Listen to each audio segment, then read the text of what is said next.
It's time for Security Now. Steve Gibson is here, and unfortunately, there's a lot of ransomware to talk about. Scripps Health has been brought down by ransomware. Apple supplier Quanta has also been brought down by the REvil ransomware. Then Steve's going to be talking about the Ransomware Task Force, a governmental effort to stop ransomware and its attacks. How good can it be? We'll find out. That and, of course, a lot more security news all coming up next. A little sci-fi, too, with Security Now. Podcasts you love from people you trust. This is TWiT. This is Security Now with Steve Gibson, episode 817, recorded Tuesday, May the 4th, 2021. The Ransomware Task Force. Security Now is brought to you by IT Pro TV. Get the IT certifications you need to be successful in your current role or future career. Visit itpro.tv/securitynow for an additional 30% off all consumer subscriptions for the lifetime of your active subscription. Use the code SN30 at checkout. And by Veeam Backup and Replication V11. V11 has over 200 new features in a 4-in-1 solution, combining data protection for backups, replicas, and more under one reliable solution. Eliminate data loss and ransomware with Veeam Backup and Replication V11. With a free unlimited 30-day trial, just go to vee.am/securitynow and find out why Veeam is simple, flexible, and reliable. And by Audible. Audible is the leading provider of spoken word entertainment. Delve into your next title on Audible with Audible Plus. New members can try Audible Plus for 30 days. Download the Audible app and get started with a free trial at audible.com/securitynow or text Security Now to 500-500. It's time for Security Now, the show where we cover your security and privacy online with this guy right here, Mr. Steve Gibson of GRC.com. Hello, Steve. Yo, Leo. How are you? Great to be with you as we begin May. Down here we have May Gray. I don't know if you have May Gray in Northern California. We do. It's followed. They call it the marine layer. Yes, and it's followed by June gloom. Right. It's all summer long, let's face it. Well, the summer basically tries not to happen. Yeah, so thanks a lot. I have sort of ambivalent feelings about this, which I will articulate by the end of today's podcast. But because it's happening and it's a thing, I thought we had to talk about it. And that is the recently announced Ransomware Task Force. I also have mixed feelings about bureaucracies in general. Not a big fan of, endless committee meetings. I've mentioned before that GRC got to a point where I once, years later, discovered an outline which I had created to prepare for a meetings about our meetings.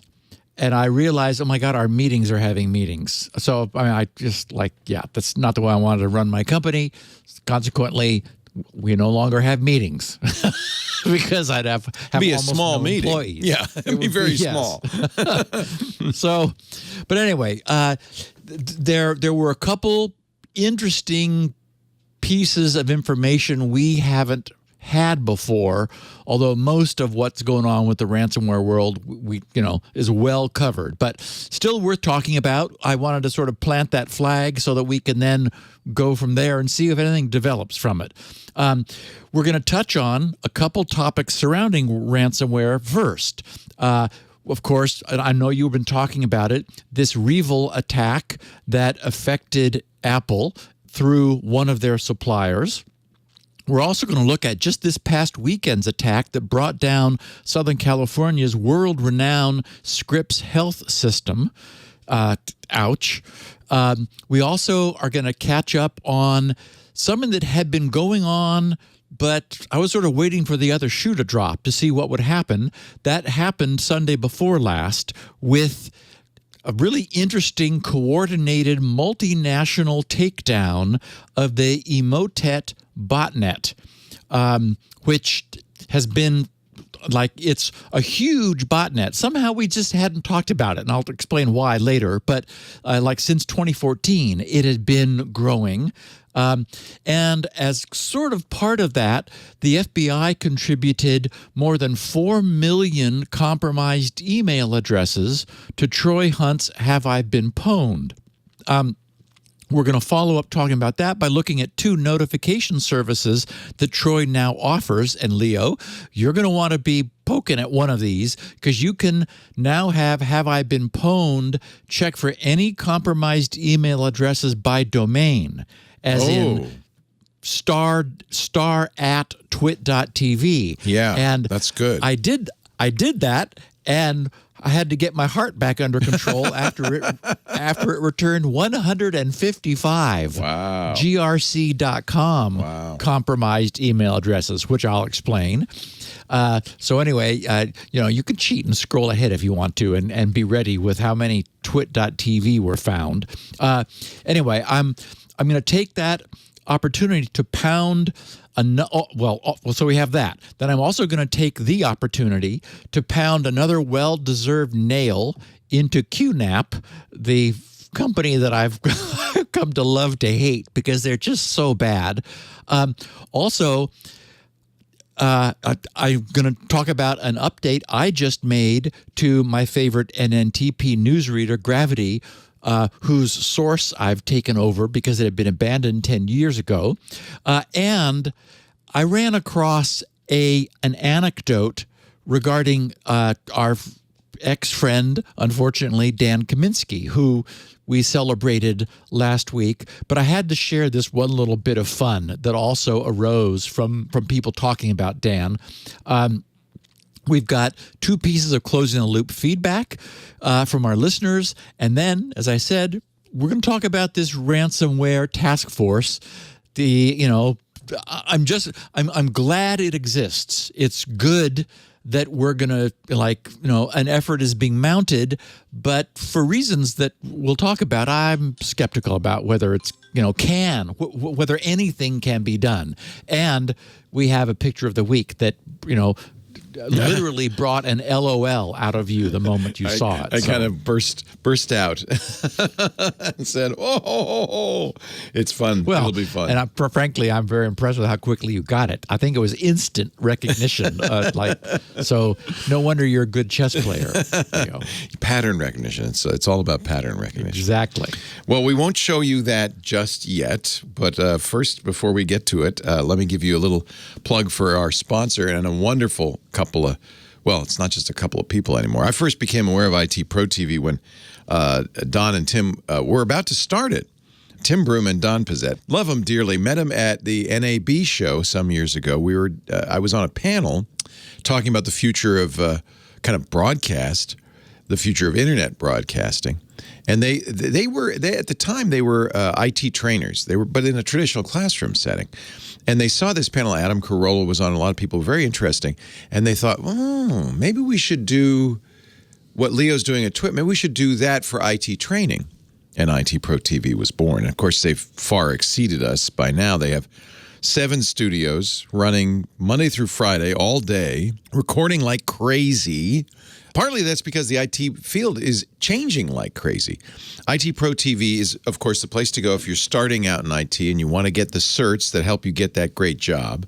It's also a great place to go if you're already in the business and you either want to get more certifications or you want to get more, just learn more. The cert is important because it proves to employers or prospective employers that you have the skills and the knowledge to get the job done. And if you're new to IT, you don't have that. You can't say, well, I've had 5 years of experience. That cert is absolutely critical. But the thing is, technology is evolving like really fast. The cert only lasts so long, so you got to stay on top of recertification. You've got to stay on top of updates. There's always new software, new versions. And if you're taking an exam, the questions change all the time. So this is why IT Pro TV is recording all the time. They have some of the best people in the business, real experts. They really know their stuff. They don't hire them because they're, good on TV. They hire them because they know their stuff. But then it happens that they are good on TV. They're entertainers. They're fun. They're infotainers, I guess is what you should call it. The certifications are just one of the reasons IT Pro TV is vital to your career. You can get both certified and recertified in CompTIA. They're the official partner, video partner of CompTIA. In Cisco, ISC Squared, Axelos, Microsoft, and more. IT Pro TV will help you. They'll tell you how long the cert will last. They'll give you the tools to complete it. And, you could stay up to date for the next time.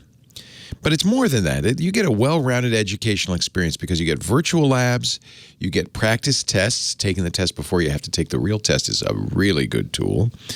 You've wonderful teachers. They won't bore you. They have fun making sure you know your stuff. One reviewer said, and I'm quoting this from the webpage, IT Pro TV, quote, probably a Security Now listener, actually. I think a lot of you are already IT Pro guys. IT Pro TV is hands down the best LMS sites I've used. I've ascertained 4 certs using IT Pro TV. The edutainers are the best in my experience. And you can read many more like that at itpro.tv. IT Pro TV, 7 studios, hours of on-demand, engaging video training, always being updated, always adding more. You're always going to get the latest information. And the best part is you don't have to go to a school. You don't have to go to a classroom. You don't even have to go to a bookstore. All of this happens wherever you are, in your home, on your own schedule. You could stream their courses live or on demand. Yes, the stuff they're doing during the day, they stream live. So you can watch them do it live. They even have a chat room just like us. They're on Chromecast, Roku, Apple TV. You can watch them on your PC in the browser, on your iOS device, your Android device. This month, May Cloud Month at IT Pro TV. Speaking of low cloud, Steve, they have training on all 3 major cloud providers, AWS, Azure, and Google Cloud Platform, GCP. So if you're interested in learning IT or you're getting certified for the job you want, you'll absolutely benefit from IT Pro TV. And I suspect you're going to stay because it's just a community that you're going to love having around. Start or advance your IT career today at itpro.tv/security now. By the way, we've got an offer code if you're signing up for a consumer subscription. They have business subscriptions too, but if you're for the teams, but if you're signing up as an individual, use the code SN30 for Security Now, 30, SN30, and you get 30% off all consumer subscriptions. As long as you stay active, the 30% discount stays active. So that's a huge savings. itpro.tv/security now. Offer code is SN30. IT Pro TV. Build or expand your IT career and enjoy the journey at IT Pro TV. And while you're there, say hi to Tim and Don. Don's got a great podcast too, TechNado. itpro.tv/security now. I never thought about the term ascertainment. You ascertain a certificate? I've never heard it used that way. That's what he wrote, yeah. Yeah, ascertain. Interesting. That makes sense. It does. A certificate, you ascertain. Ascertain it. I've never heard that, Yeah. but I bet you that's correct, yeah. Huh. Well, we have quite a few certificate holders in our chat rooms, so I'm sure one of them will tell me. A bunch of ascertainers. They've if I all ever been saw any. ascertained. Yeah. Oh, my God. Now, let's see how smart they are. Yeah. Let's see how quickly they grok this. 3, 2. You want me to show it? Should I Oh, show yeah. it? And then this That's is the time. picture of the week. See how quickly you get it? Silence. So should we describe it, Steve, for people who are of listening? course. Yeah. Yes. So anyway, this is just fun. I loved it. It is a picture of the classic red Volkswagen Bug, or the Beetle, sometimes referred to as the Beetle, the traditional shaped VW Bug. And the license plate simply says feature. It's a bug, not a feature. Love it. I wonder, if the guy's driving down the street, how many people see that and go, what? I was thinking the same thing. Maybe if you were in Silicon Valley, I don't know where this picture was taken, but you could imagine in a sufficiently techie area, people would, he'd be getting some horn toots and like people appreciating the fact that it's like, it's not a bug, it's a feature, or vice versa. So, yeah.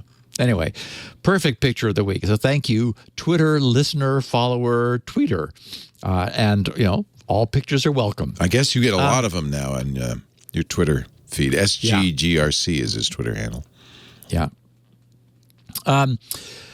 So 2 weeks ago, shortly before Apple's big spring-loaded product announcement event, the Soden Group, which is behind the REvil ransomware, began publicly leaking Apple's proprietary designs for its forthcoming Mac laptops.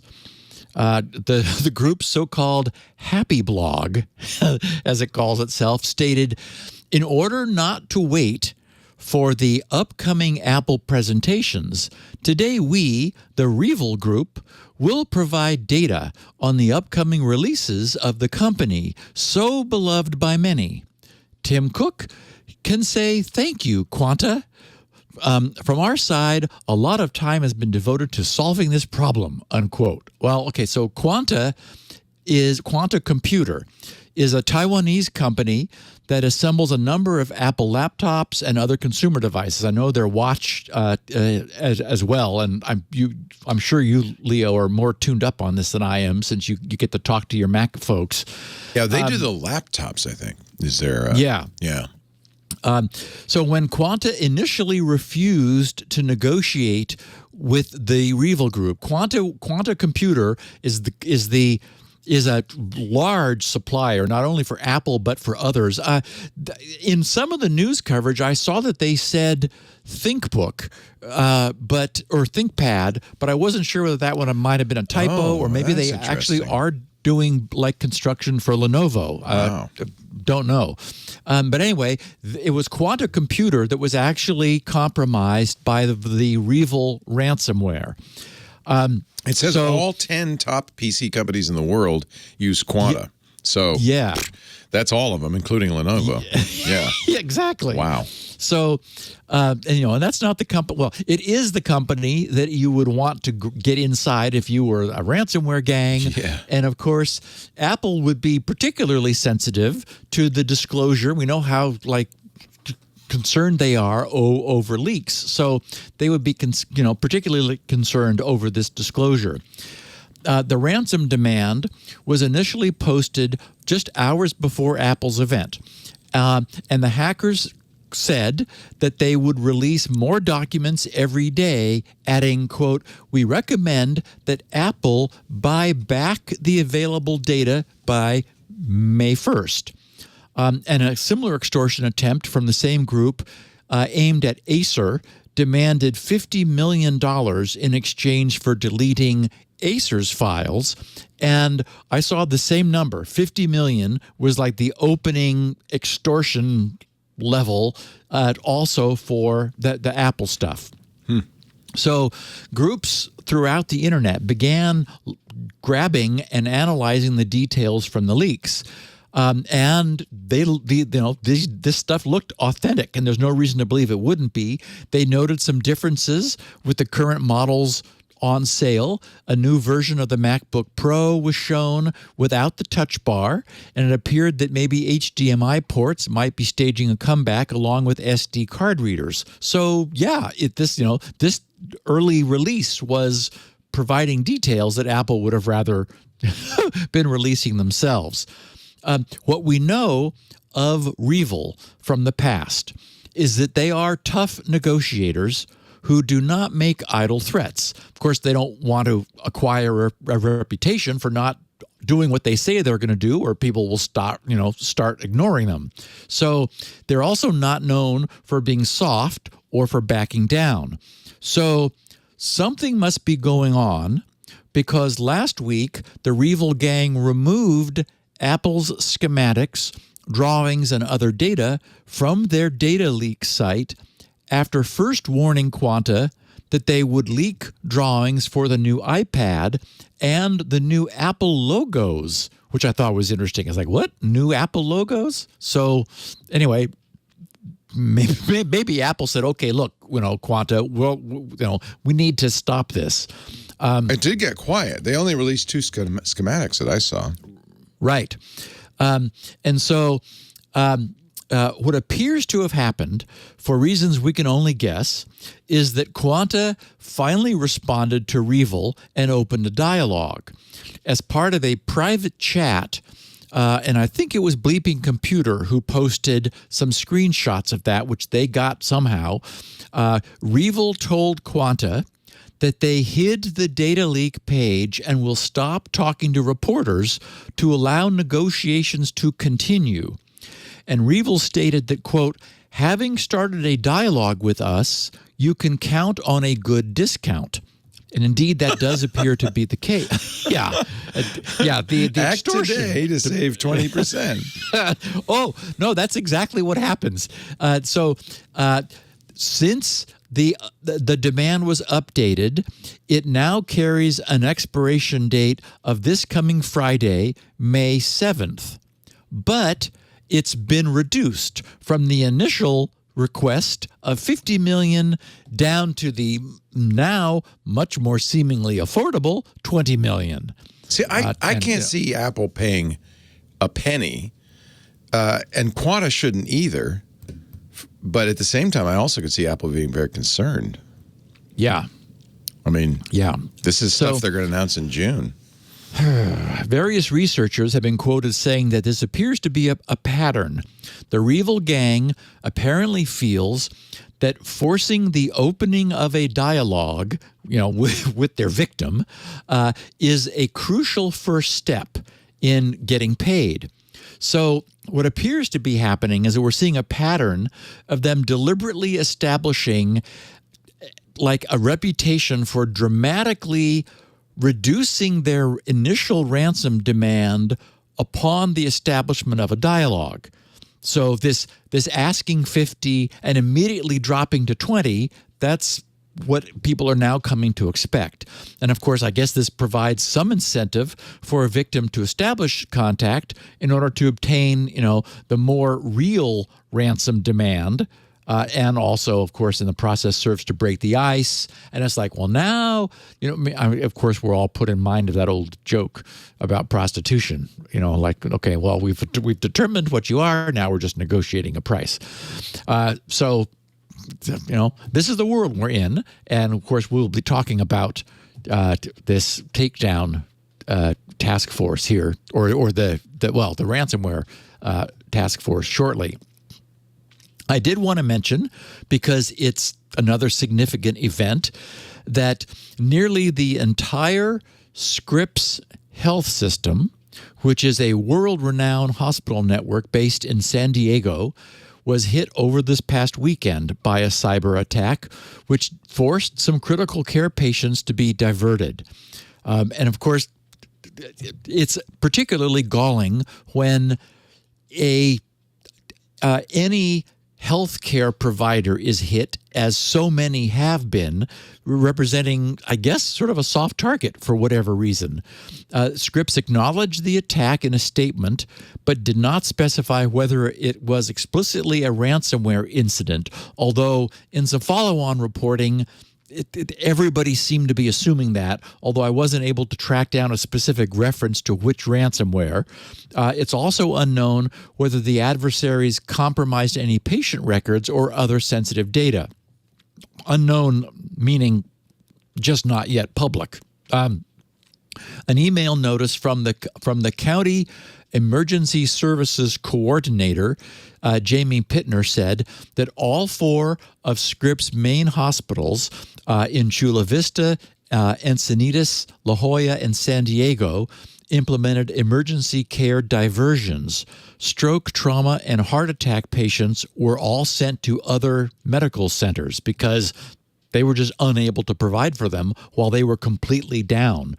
As we know, emergencies being sent elsewhere after a ransomware attack is not unheard of by any means. Last September, employees at Universal Health, we talked about this at the time, which is the owner of a nationwide network of hospitals, reported widespread outages that resulted in delayed lab results, a fallback to pen and paper, like patient care, as well as patients being diverted to other hospitals.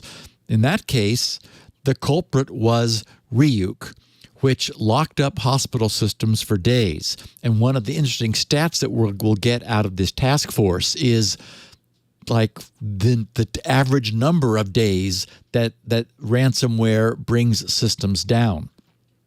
A nurse within the Scripps system wrote that no patients died tonight in our emergency room, but she wrote, I can surely see how this could happen in large centers due to delay in patient care. And according to reports, outages are widespread across the whole Scripps system. The San Diego Times-Union newspaper reported that the cyber attack disrupted the organization's backup servers in Arizona. The MyScripps online patient portal was taken offline, and yesterday, appointments were being postponed. So the day-to-day activities of staff had also been compromised. Nurses, doctors, and other personnel have resorted to using manual processes and paper records since the electronic health record system was also disrupted. And, we know that's something that also happens after the UHS attack. So, also the telemetry being used in real time at most sites, which is used for electronic monitoring and alarming. Heart monitors, for instance, had become inaccessible. Scripps said that regular manual checks would then be required because they could no longer count on their telemetry system, which was down. A source told the newspaper that medical imaging and other resources had been affected. So this was a big, comprehensive outage. The Scripps statement said that while the systems were offline, patient care continues to be delivered safely and effectively at our facilities. Not conveniently, but yes, they're managing to, work around this. And they said utilizing established backup processes, including offline documentation methods. And of course, they're attempting to put the best face possible on this nightmare, which has been deliberately perpetrated by, almost certainly, attackers located. What we're seeing is they're probably in Russia or China. And we'll be talking about that again at the end of the podcast. And, there's a sense of you've seen one ransomware attack, you've seen them all. But I don't think we should allow ourselves to become complacent about these attacks and numb to them. The question, of course, is what, if anything, can be done? So that doesn't look like there's an answer for that at this point. But speaking of what can be done, on the topic of massive and pernicious botnets, somehow we've really never stopped to take notice of Emotet. Perhaps it's because from one standpoint, it was just another botnet. And we certainly spent a lot of time talking about botnets in general through the years, though Emotet has not remained just another botnet. And so I guess while it was on the rise, we were a bit botnet saturated. But something big has been happening.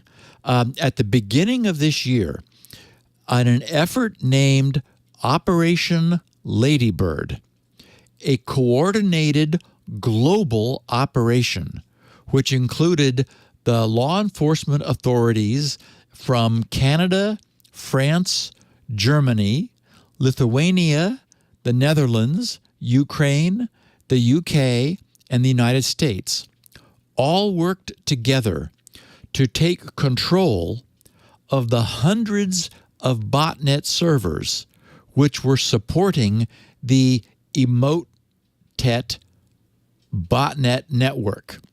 And they didn't stop there, since at one point as many as 1.6 million active bot infections were believed to be active. There was a need to then proactively disinfect those infections. We're finally talking about Emotet today because Sunday before last, on April 25th at 1 p.m., that was the date and time set inside a replacement DLL that had previously been injected network-wide after the takedown and I'll explain in more detail in a minute. But at that moment, Sunday before last, more than 1 million Emotet bots synchronously shut themselves down forever. Okay, but wow, that's I'm getting cool. ahead of myself. I mean, Isn't that interesting. cool? Yeah, synchronized bots. Okay, so let's back up a bit and examine the history of what has been, literally a historical and unique network. Trend Micro was the first group to detect and profile the original Emotet Trojan back in 2014, shortly after it appeared. What they discovered then was, at the time, a relatively straightforward banking Trojan spread by phishing emails. And banking Trojans, sit in a user's machine. We've talked about them often, patiently waiting for connections to known banking systems.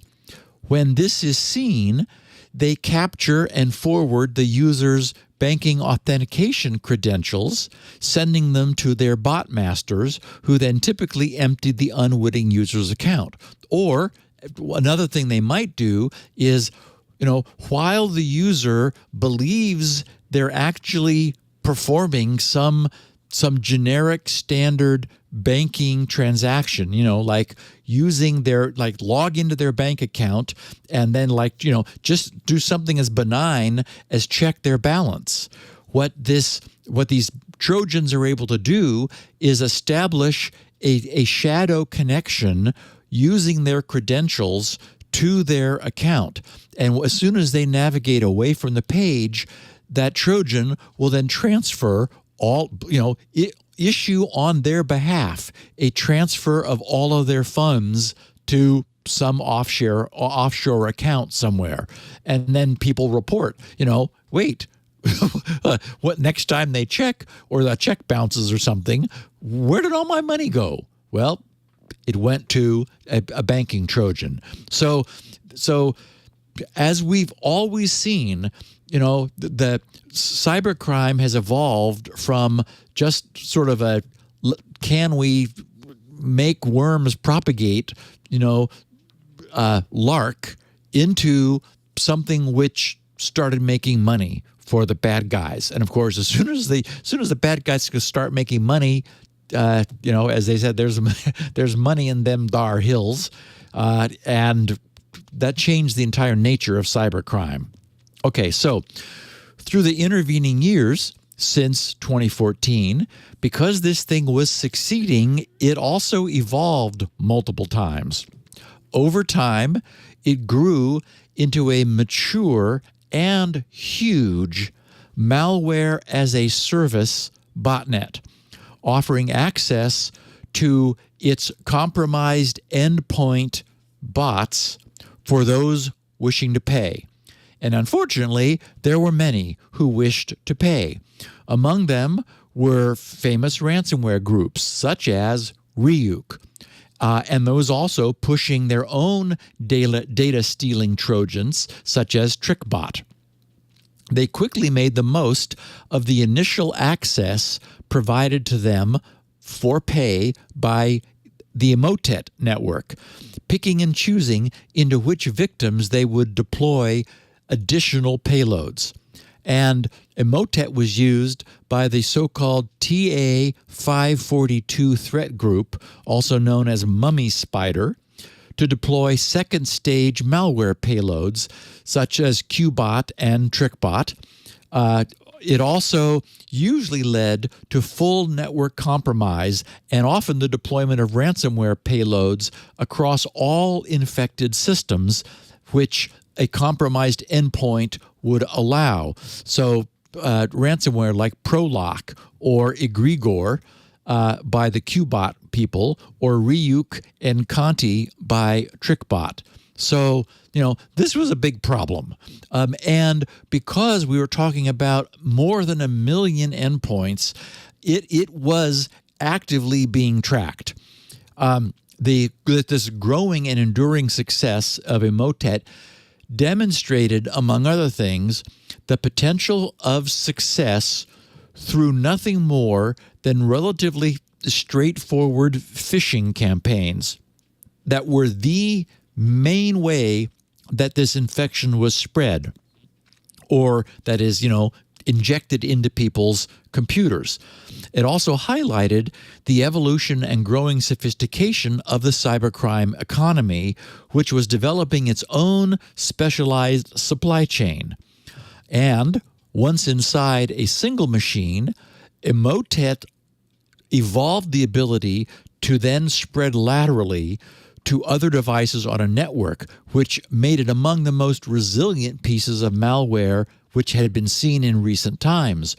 All instances of Emotet within a network needed to be killed simultaneously because a single surviving instance would quickly reinfect all other reachable machines. So it was a big nightmare. Recently, Trend Micro stated that it had grown into one of the largest threats they monitored over the past 10 years, consistently in the top 10 campaigns detected.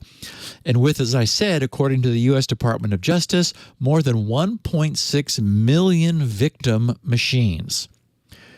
Okay, so at the beginning of this year, 2021, after a very quiet multinational organization, a law enforcement group that had assembled to deal with this global threat was ready, and they made their move.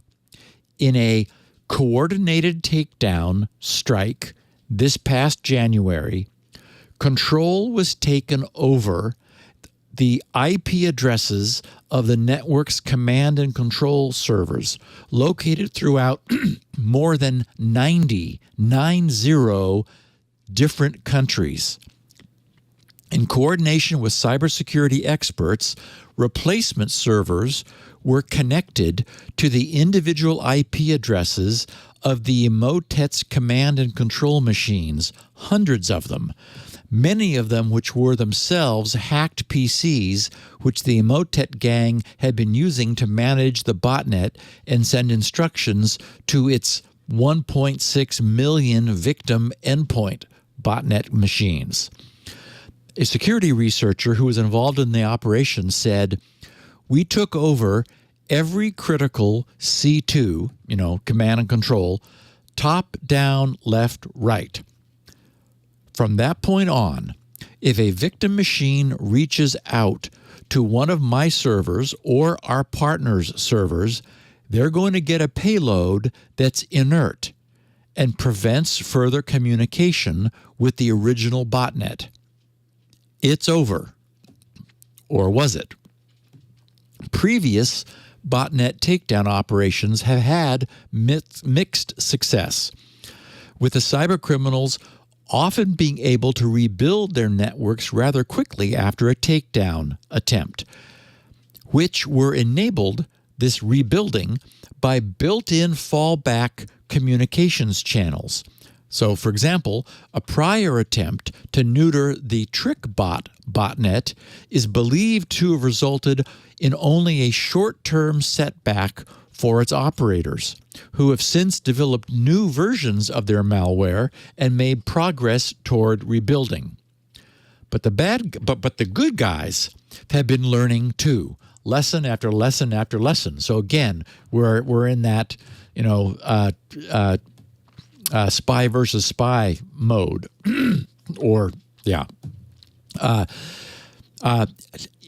In their statement about the Emotet takedown, Dutch police noted that they discovered and disrupted the infrastructure's backups too, which they hope will make a possible reconstruction of Emotet very difficult, if not impossible. The security researcher who participated in the takedown confirmed that the operation also monitored the hackers' backup processes to ensure that there were no unknown hidden recovery techniques.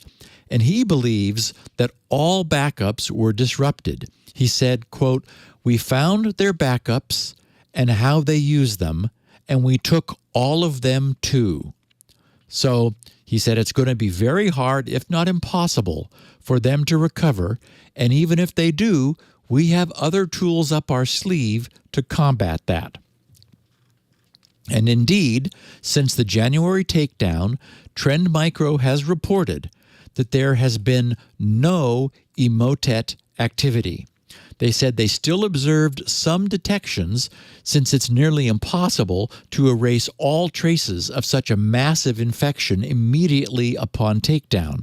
But as residual infections continue to be cleaned up, they expect to see a gradual elimination of the threat completely.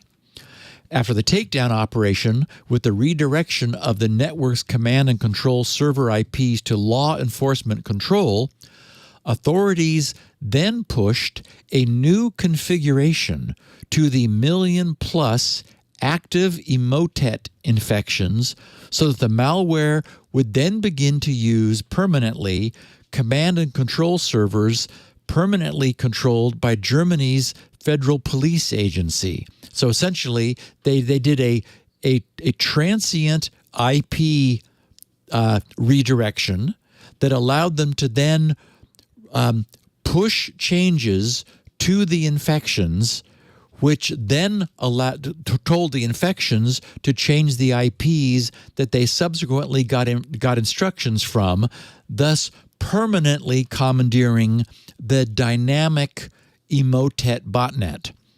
Once that was done, every Emotet infection was updated with a new benign Emotet module, which was a 32-bit Emotet loader.dll, literally EMOTETLOADER.dll.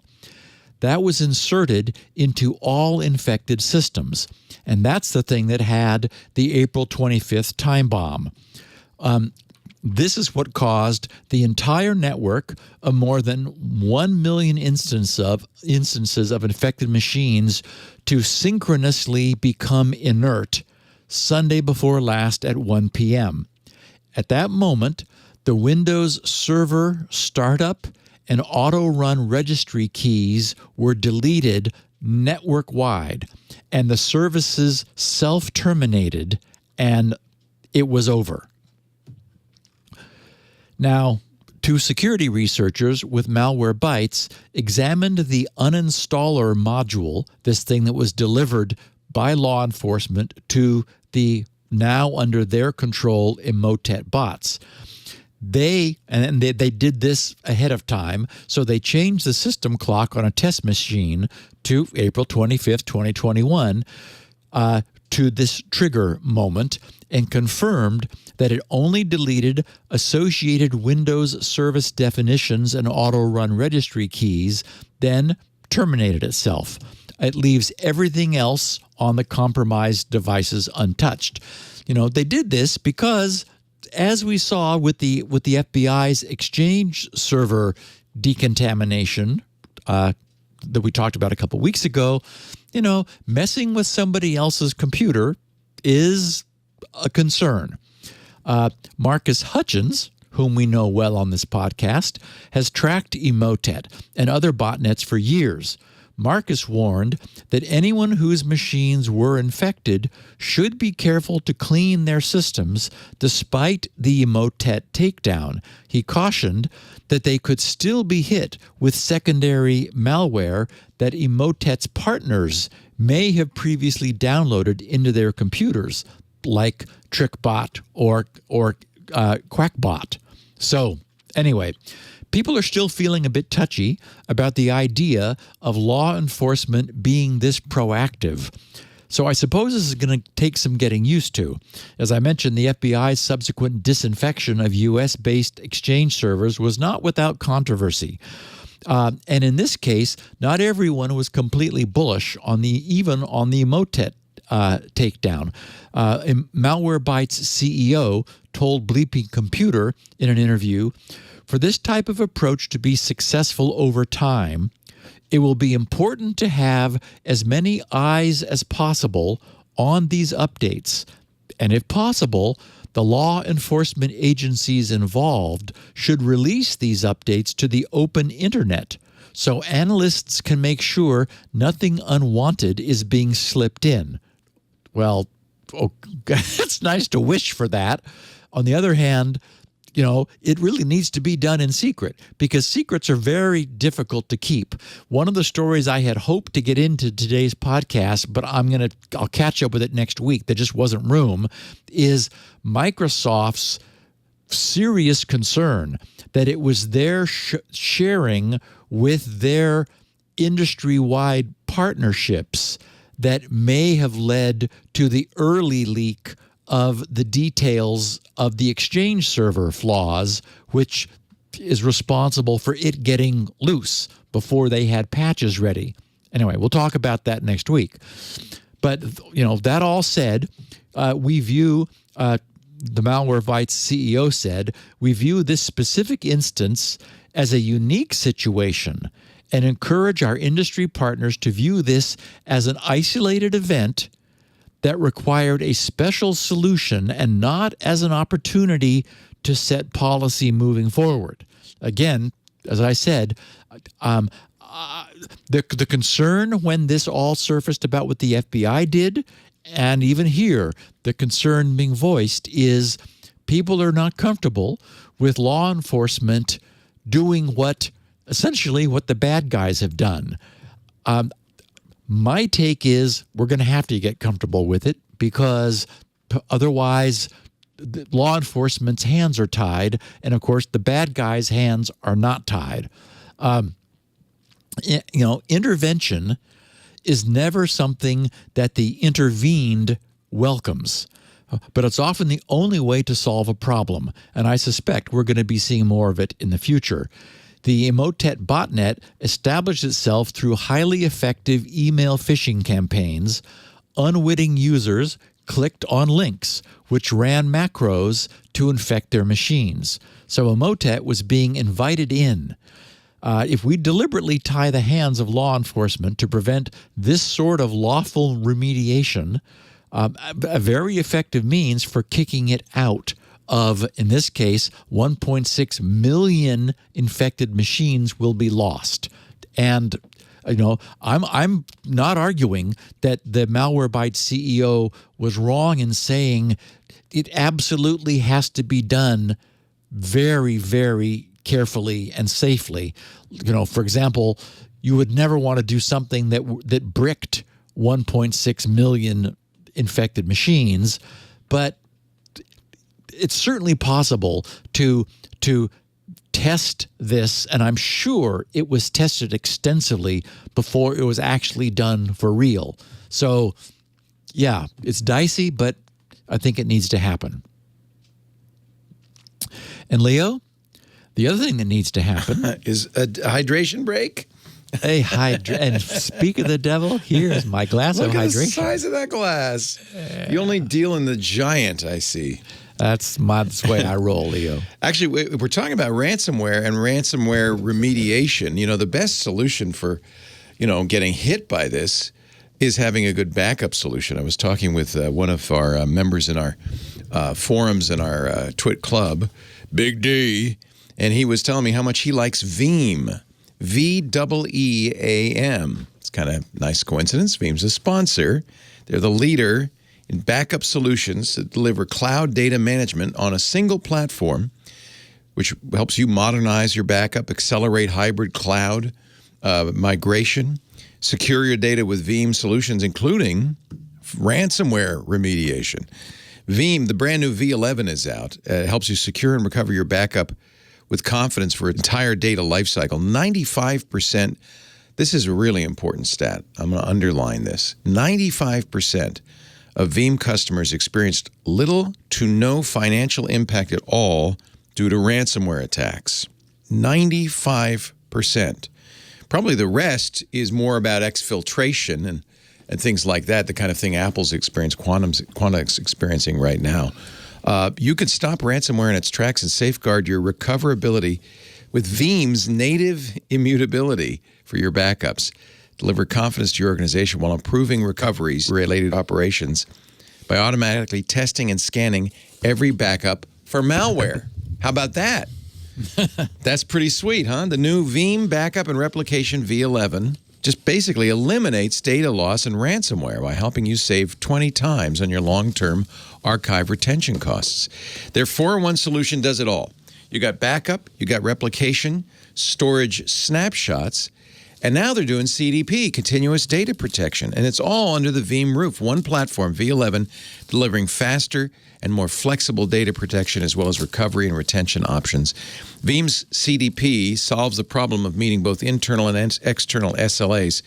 That's, continuous data protection is expensive normally. The cost of the technology, the complexity of the software often requires additional personnel training, time to build proficiency. Not with Veeam. Veeam helps eliminate downtime, minimizes data loss for your Tier 1 VMware workloads. With its built-in CDP, you'll achieve immediate recoveries to the latest backup or desired point in time. And because it's part of the V11 platform, your people already know how to use it. They already know it. They're comfortable with it. By the way, 1/20th the cost. 1/20th the cost for long-term retention with immutability. Large portions of data require management across performance, capacity, and archive storage. Veeam offers intelligent data lifecycle management for backup copies. You can reduce the cost of long-term data archival and retention and achieve end-to-end backup lifecycle management with Veeam's capacity and archive tiers. They give you automated data movement to object storage with native support for S3 Glacier, Azure Blob. Veeam just does it all, and every cloud, everywhere, everything you need. With over 400,000 customers worldwide, some of the biggest companies in the world trust Veeam. Not just Big D, I know you know him, but Puma, just teasing you. Deloitte, Welch's, they all, I guess it's Welch's, right? Yeah, Welch's. They all use Veeam. Of course, Veeam was named a leader in the 2020 Gartner Magic Quadrant for the 4th time, providing backup that goes beyond legacy platforms to provide reliable backup, monitoring, analytics, automation, and orchestration. It does it all. It does what you need. Eliminate data loss. Eliminate ransomware.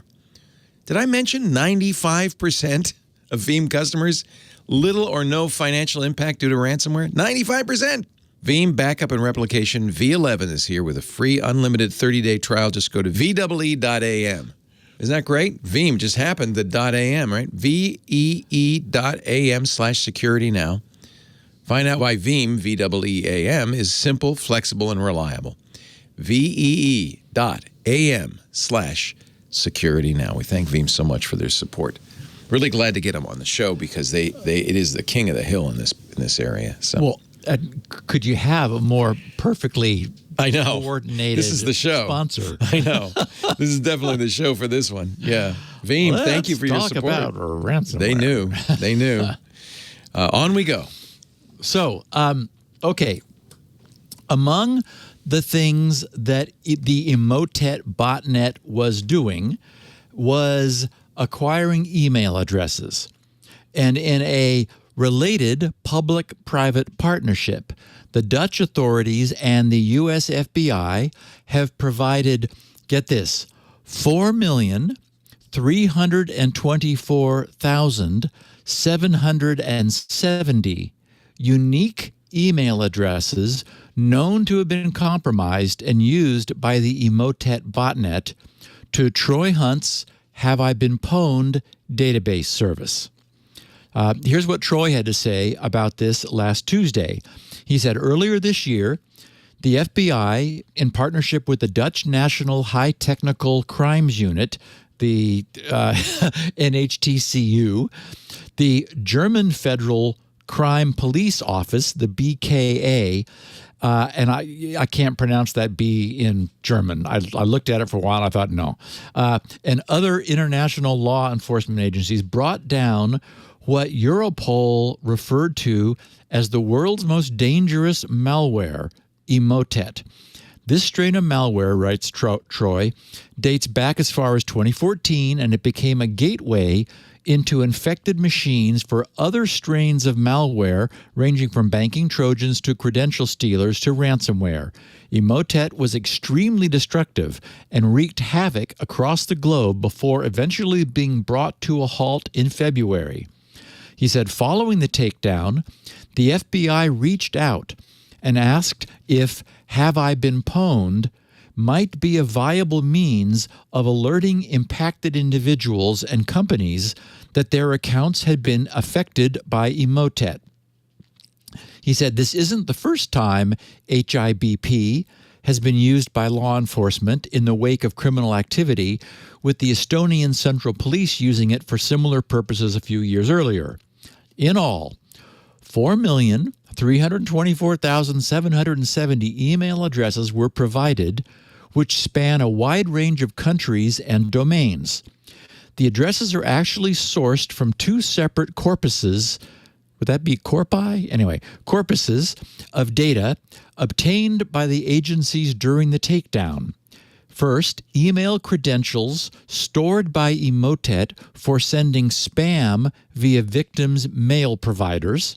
Okay, so among other things, Emotet was a spam agent, right? It sat on victims' computers and used their configured email providers to send out the phishing emails to others.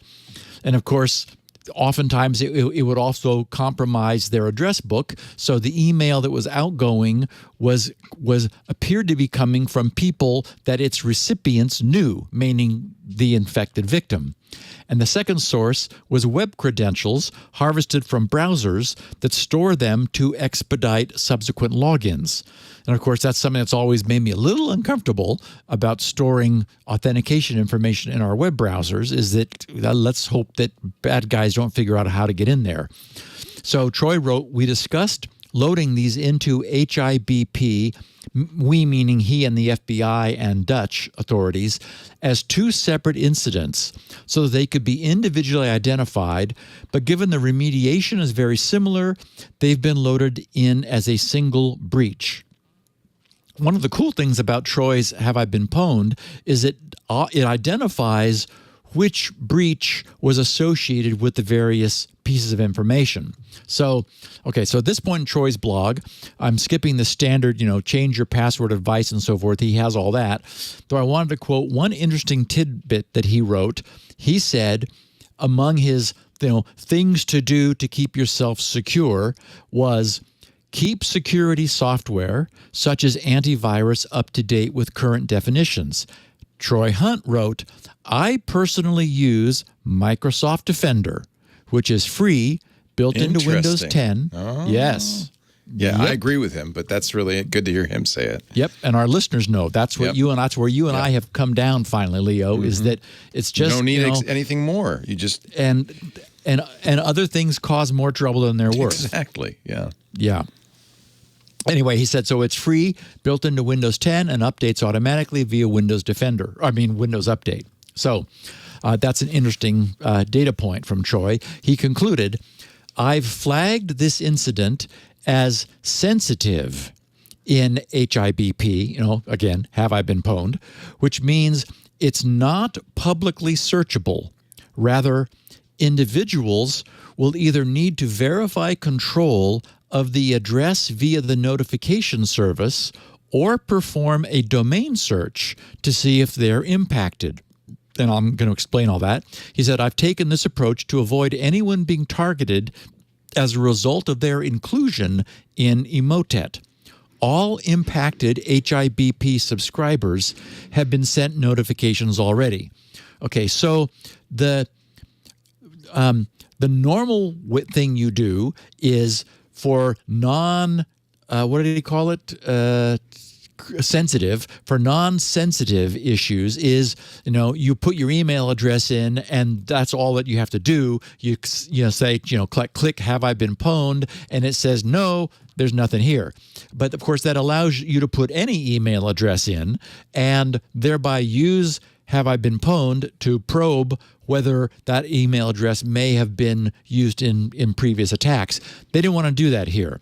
So there's two URLs. Have I been pwned, of course, is HAVEIBENPWNED.com. So you do /notify me. That's the standard single email address sign up.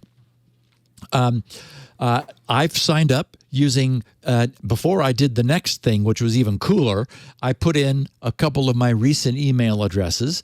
This isn't the wildcard one. This is just a regular address. Correct. Okay. Yes. This is for people who do not have control of their own domain.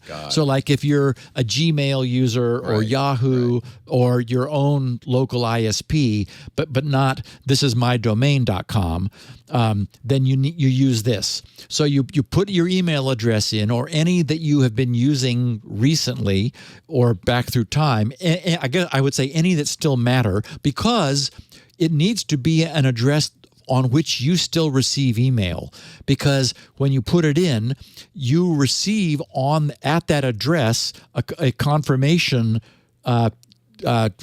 email which you have to click in order to confirm. And when you click, it takes you back to Have I Been Pwned with the results of whether or not that email address exists in any of the Have I Been Pwned databases, including this one. So again, haveibeenpwned.com, notify me. Okay.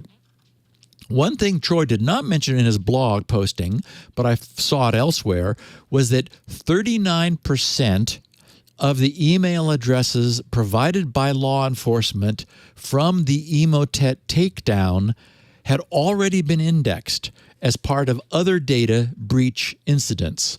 So, the nearly 40%, 39% of email addresses weren't being well managed by their users, and they'd already, been participating in breach events. Okay, now the domain-wide notifications is very cool. So it's the ability to provide domain-wide notification of any and all past and future breaches. So, for example, TWiT.tv or GRC.com. What I did was I created an alias, a notification alias, because I use aliases a lot since I control my own email server. I created a permanent notification alias where I will receive notices.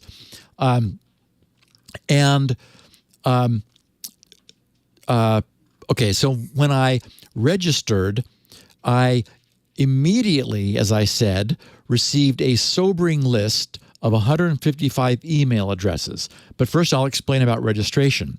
I would strongly recommend that anybody who has control of their own domain should register with this service. I just can't imagine why you wouldn't. If you want to create an email alias for yourself, so you then need to prove control over your domain with Troy provides 4 ways: email, web, or DNS. For email, you'll need to be able to respond to an email sent to, and you get to choose, security at your domain, hostmaster at your domain, postmaster at your domain, or webmaster at your domain. Or you can add a custom meta tag to the root web page at your domain, and it's bracket meta name equals, and then have I been pwned verification unquote, and then value equals, and then a long unique token that he provides. Or you can place a file named have I been pwned verification.txt onto the root of the domain containing a specific verification text string. Or you can add a specific text record to your domain's DNS of the form have I been pwned verification equals blah, blah, blah, that same unique string. And then when you've done one of those, you then say, verify me, and Troy's server will, go out, look at your homepage, go try to grab that text file from the root of your website, pull a DNS query of your text records and see if the verification string is there, or send you email to one of those 4 addresses, and then which you then confirm. So I did that. And as I mentioned, after regaining control of my cardiac sinus rhythm following seeing 155 email addresses within the grc.com domain. Oh, and he provides them as a web page on his site, as a spreadsheet. Somehow I got it as a spreadsheet or as a JSON file, so you can get it in any of 3 formats. I settled down to see what was being seen. With a domain like grc.com, which has been around for so long and which has earned a strong reputation for never having been a source of spam, it's desirable for use by people who are trying to spoof email addresses because they just figure they'll be taken more seriously. So it appears that individuals or bots have used a bunch of always bogus grc.com accounts, in quotes, that have never belonged to us and for which email has never been sent or received. But at the same time, that list also contains a bit of a walk down memory lane. I don't know if I want to open this. Oh, I'll do it off camera, yeah. That's right. So I found... Look at that. No results found. But not for twit.tv. Not for twit.tv. I was using my own personal domain. Which okay. Would make sense. Nobody would be, nobody even, that's why I'm not showing it on a screen. Nobody knows what it is. Right. Yeah. Right. Yeah. So I found chromosome at grc.com. Love it. Which, that was an email address I used a long time ago. It was a real address, though. Wow. Oh, yeah, because chromosome was the way I taught myself Windows. I wrote that beautiful script, if I do say so myself. I remember that. Yeah. That screensaver. Yeah. You at the time, that flying toaster screensaver, can't remember the name of it. Flying toasters. After Dark. After Dark. After Dark. Yeah. They had, I don't remember now how many, it was megabytes in size, and you got 11 screensavers. Mine was... I think it was a few hundred K, and it came with 400 screensavers because it was a screensaver construction set. I provided you with this editor that allowed you to define and design your own screensavers. Anyway, I called it, of course, Chromosome because it was very colorful. And Troy's site showed that River City Media Spam List and verifications.io were 2 breaches where that email address was disclosed. Also, CIH at grc.com. That was the virus. Remember, the CIH was that virus which wiped out the first megabyte of people's hard drives.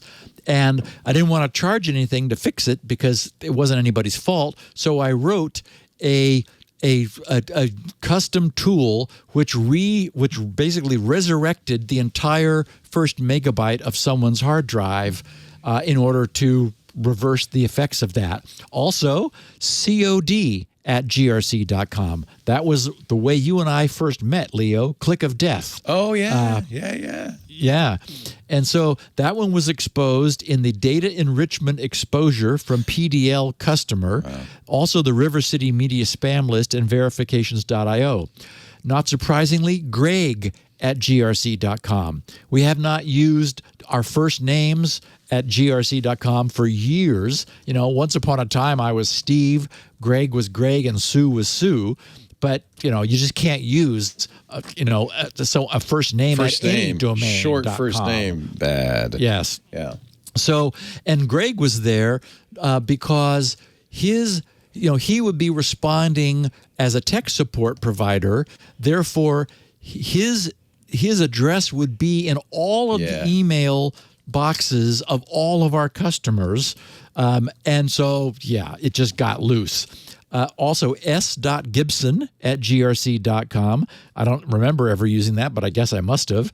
sgibson at grc.com. Sales at grc.com. Steve, as I mentioned, and Sue. So anyway, but those, 1, 2, 3, 4, 5, 6, 7, 8, 9. There were 9 real ones, and out of 155. So the rest were just like Joe at grc.com and stuff. Yeah, exactly. We never had a Joe, and AAA at grc.com and just, random crap. So anyway, very interesting.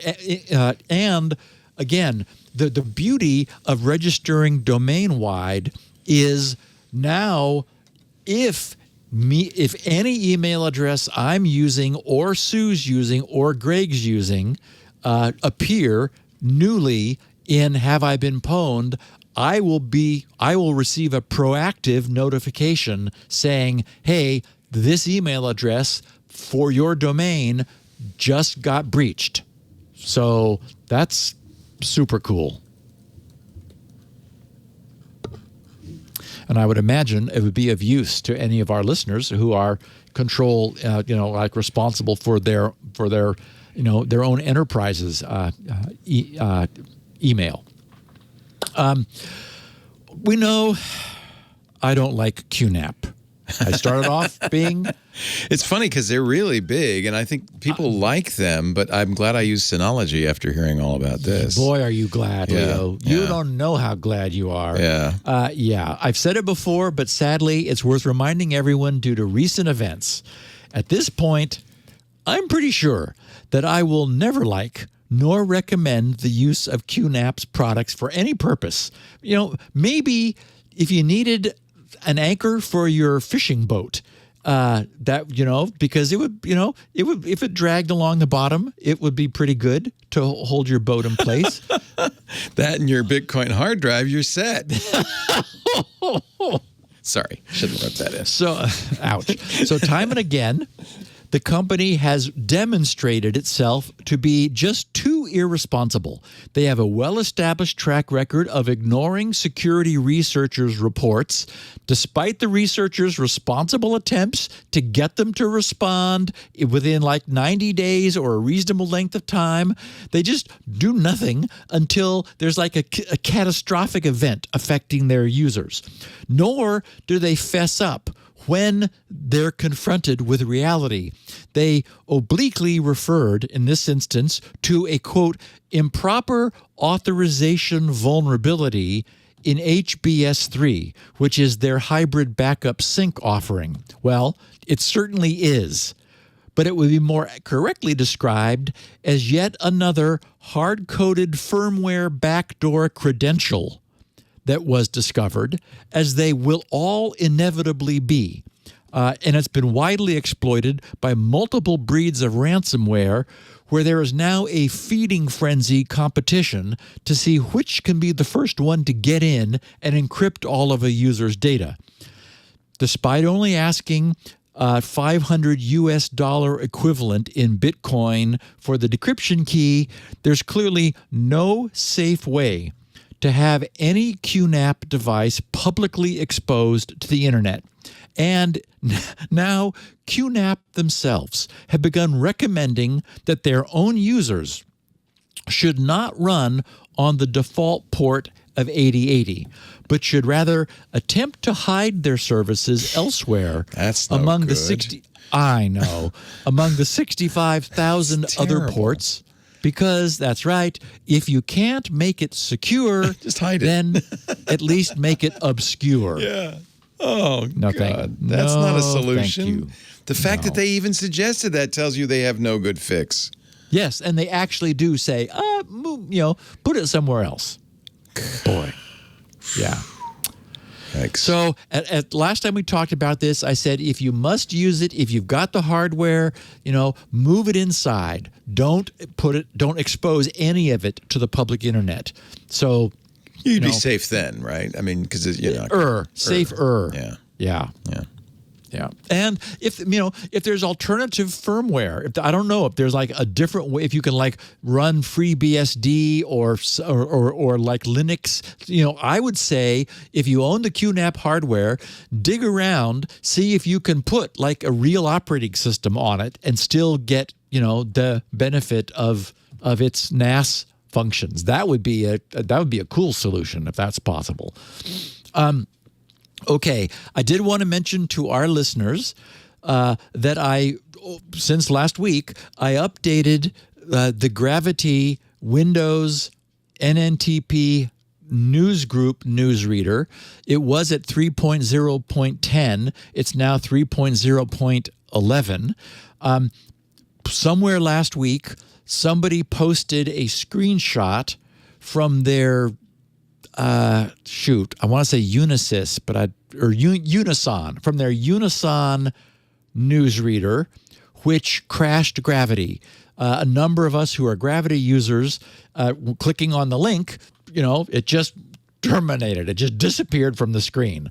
It turns out there was a bug in the multi-part MIME decoder.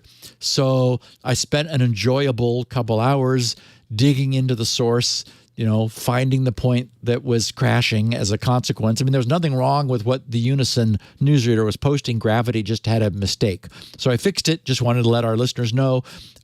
There's now 2 entries over in GRC's files page, our freeware page, and also in the discussions page, one for a full new install of Gravity, which now incorporates, this new update, and also just Gravity XE, which is only the updated, because it's only one file that changed. So if you already have Gravity installed, just grab the XE and move yourself to 3011.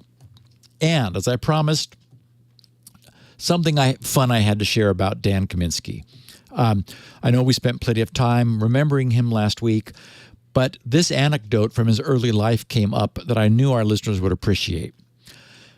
As we know, Dan was a respected practitioner of pen testing, right? Penetration testing, being the art of compromising the security of computer systems at the request of their owners, who wisely wish to harden their systems from attack by inviting a skilled hacker like Dan to see whether that skilled hacker is able to get in.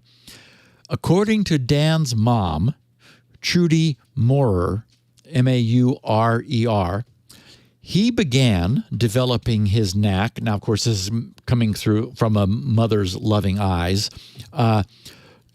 When he was a 4-year-old in San Francisco, after his father gave him a computer from Radio Shack. We don't know that it was a TRS-80, but one imagines. She said by the age 5, he had taught himself to code. And at one point, his childhood paralleled war games, which, of course, we all remember, the 1983 movie starring then-teenage Matthew Broderick, who unwittingly accesses a U.S. military supercomputer. Well, turns out... Shall we play a game? What was the name of it? It was... Whopper. Whopper, yes, a Whopper. When Dan, his mother says, was 11, she received an angry phone call from someone who identified himself as a network administrator for the Western United States. The administrator said someone at her residence was, quote, monkeying around in territories where he shouldn't be monkeying around, unquote. It seems that Dan had been examining military websites. The administrator vowed to punish him by cutting off the family's internet access. Mrs. Moore said he warned the administrator that if he made good on his threat, she would take out an advertisement in the San Francisco Chronicle denouncing the Pentagon's security. Mrs. Moore recalled telling the administrator, "I will take out an ad that says, 'Your security is so crappy, even an 11-year-old can break it.'" Huh. They settled on a compromise punishment, 3 days with no internet. Okay, what a good mom. I love it. She stood up for a kid. That's great. She said, okay, yep. And she's a CEO, so I would imagine that, it's probably being remembered correctly. Several decades later, after Dan's comprehensive presentation in August of 2008 at Black Hat of the DNS meltdown that his work and then the industry's work were instrumental in avoiding, he was approached by a stranger from the Black Hat audience. It was the administrator who had caused him to lose 3 days of internet access when he was 11. He wanted to thank Dan personally and to ask for an introduction to, quote, the meanest mother he ever knew. For purposes of pen testing? Anyway, very cool story. Oh, I see what you're saying. The meanest mother, his mom. Yes. His own mom. I was extending the word mother beyond the point.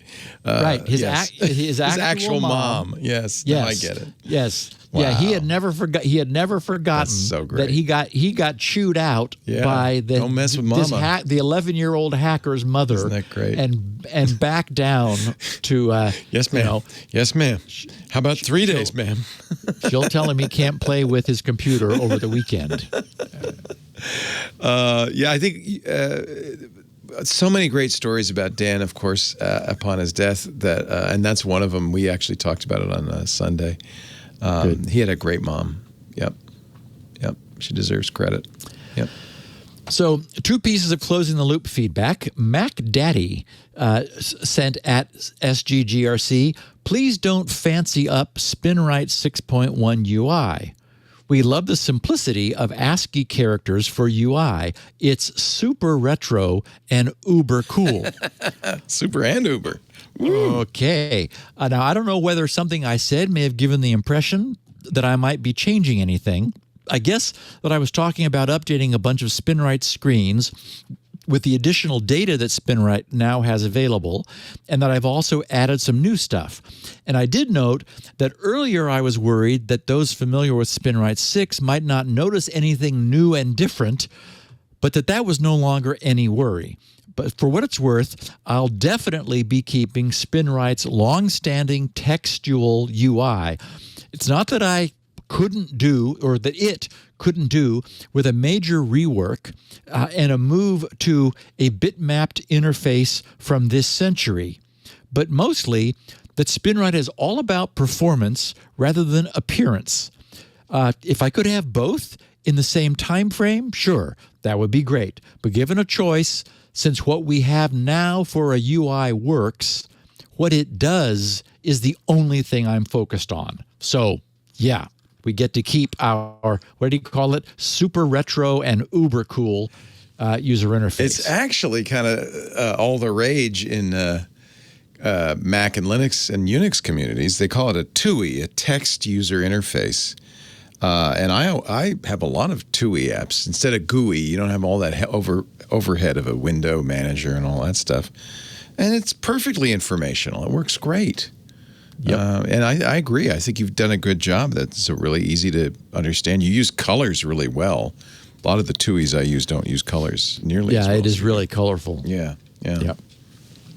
Secondly, Heinrich Schack said, hey, long time ago you talked about a very, very long sci-fi series. Currently, he said 14 to 15 books, supposed to be 50 plus. Yep. And so does Jammer B. He said, I have forgotten the name. Can you help? So we haven't talked about sci-fi much recently, mostly because I've been stuck on my current absolute favorite series, which is what Heinrich was asking about. It is, of course, The Frontiers Saga by Rick, spelled R-Y-K, Brown. And I'll just say that it's a straight-up, unapologetic space opera. It's wonderful pulp sci-fi, but what I think distinguishes it from so many others is that it's written well enough that I never find myself wincing. A book I was reading years ago kept referring to the Stygian blackness of space. And that would have been fine once, but this author apparently had no other word for black. Yeah, no, so he sorry. kept That's saying a cliche. Stygian. Yeah, no. Yeah, and it became tiresome very quickly.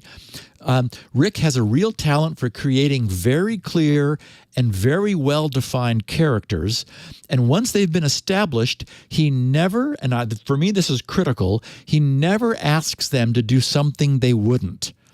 Since reading science fiction or any fiction is all about building an alternate reality model, the last thing you want is for characters who've been so well and carefully crafted to act out of character. So anyway, it's just a joy to read this. The Frontier Saga is one continuous story, or the planned saga. I hope he has a chance to finish it. It's in 5 broad arcs of 15 books each. So far, the first 2 15-book arcs have been completed and published, and I've read all 30. I've reread the beginning set while waiting for the second set, and I'll confess that I'm currently rereading them all again.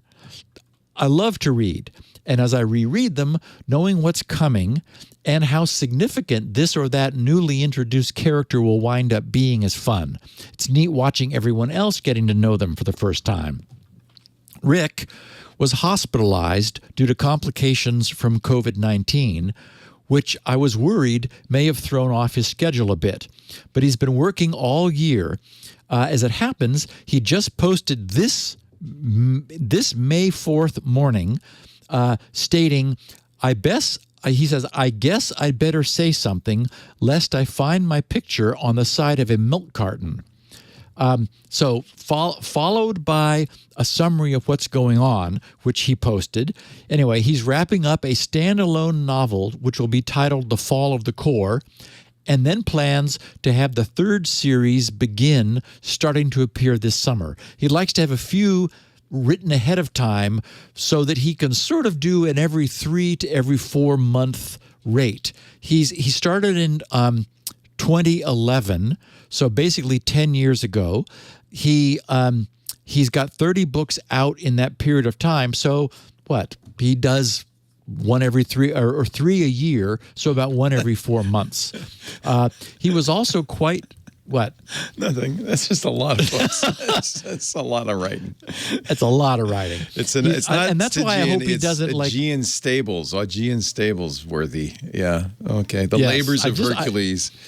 I hope he doesn't burn out on this. He was good because he's got a bunch of threads, which I would love to see him, tie up.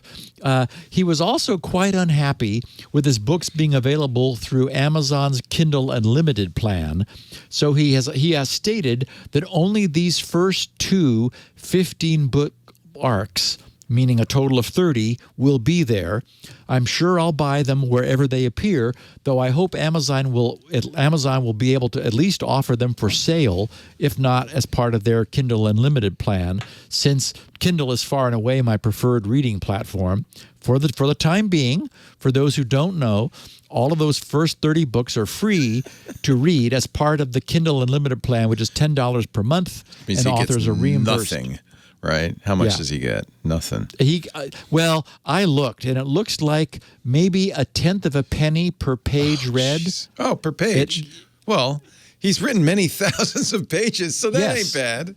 Yes, that's all right. Okay. Yeah. All right. So anyway, I will post a note. I mean, I'll just make a note. I'll let our podcast listeners know so that Jammer B doesn't miss it when the 3rd series begins. But it's not going to be for a few more months. So anyway, Retcon in our chat room is suggesting that he gets paid by the word, and that may be the case. I don't know. No, I did look. I did look, and the Kindle Unlimited plan doesn't pay makes you the royalty reimbursement system very clear. What I did find interesting, though, it isn't books you check out. It's books you actually page through. So you have to. That's why it's by the page. Yeah, that makes sense. By the page read. That makes sense. Yeah. So is there a series we should search for? Would that probably be the fastest way to find it, right? Search by series? Because you want to get the first book. Oh, yeah. You have to. It's called Aurora.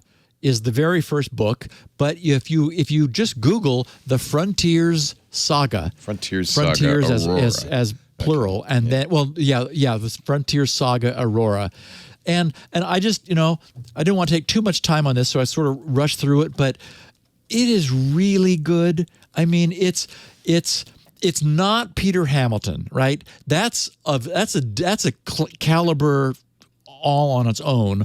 On the other hand, it's Peter's books. I will never reread whatever it was he just last put us through, because it was a lot of, like, do I care that the guy's buttons, like his third button down is, he missed and he needs to polish it? No, I really don't need to know that.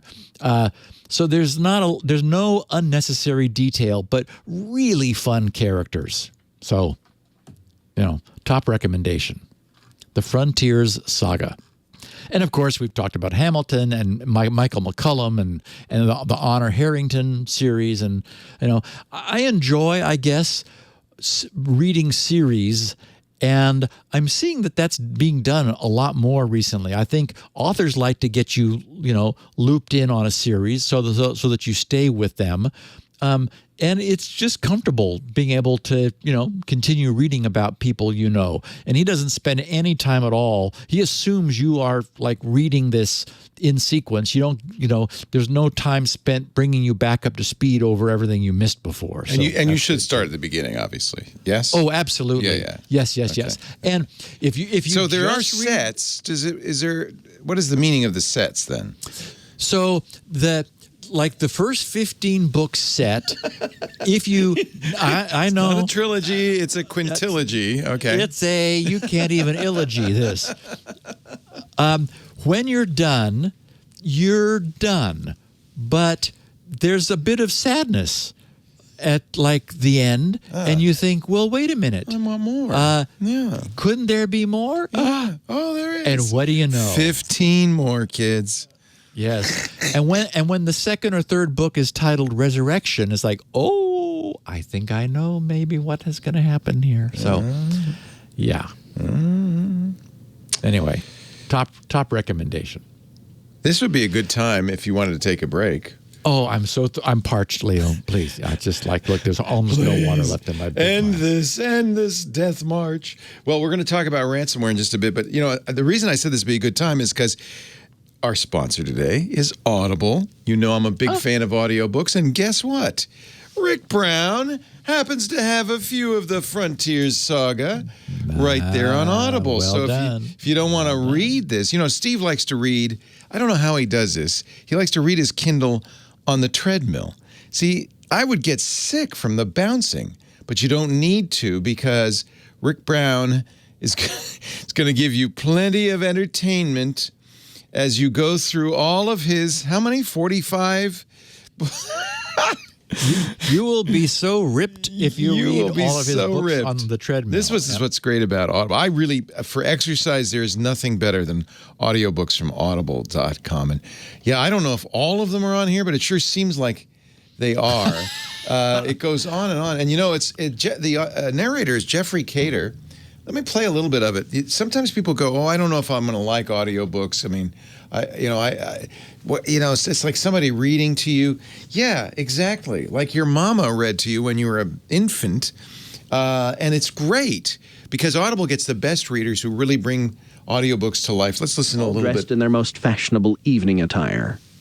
Some were still finishing their dinners, but most were milling about, talking in little groups as they tried to see or be seen. You remember this? In the background, an orchestra was playing selections from the Senator's Youth. The funny thing is when you listen to an audiobook, there's something about the sense memory that you remember where you heard that passage. So, I was on the 101 just crossing Novato Narrows. Every time, because I have to admit, I've been an Audible subscriber and listener since the year 2000. If you have ever wanted to read a long science fiction series, Audible's wonderful for that. Every Peter F. Hamilton novel I've ever, quote, read, I've listened to as an audiobook on Audible, every one of them. And I own them all, which is great. Start with Fallen Dragon if you've not read any Peter F. Hamilton. Oh, yes. Isn't it wonderful? Yes. And the reader on Peter F. Hamilton's books also continues through all of them. So it's an interesting thing that you develop this. There's a bond you develop with the reader. So a lot of Audible listeners actually look for more by that reader, which is kind of interesting. Audible is great when you're driving. That's when I started. I had a long commute from San Francisco during the Tech TV days, and sometimes as much as 2 hours in each direction. But I didn't mind. It saved me from many a road rage incident. I started, I think, with the Master and Commander series, the Aubrey Maturin Seafaring series from the Napoleonic Wars. Highly recommend it. The reader's incredible. That got me. Now, compared to Rick Brown, he feels like, I thought that's a lot of, this is nothing compared to Rick Brown. But you get involved so much so you're driving, but you're in this amazing environment.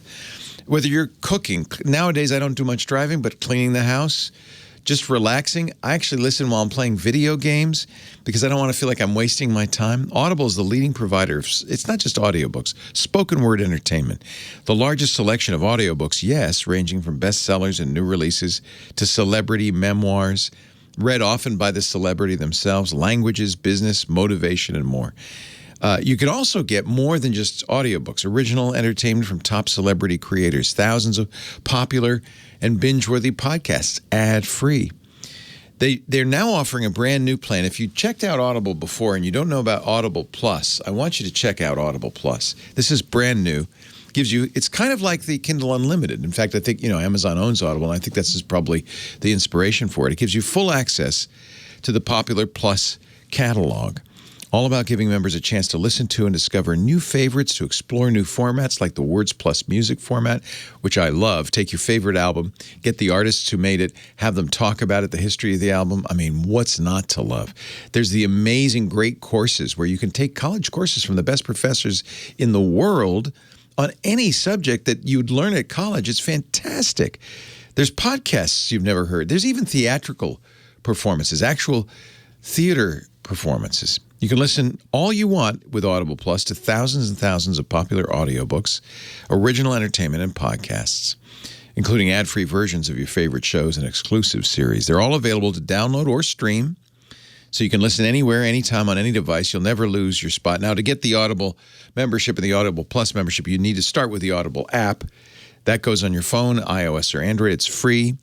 That's how I listen most of the time, but sometimes I'll listen through the web. And I love it if you have an Amazon Echo device.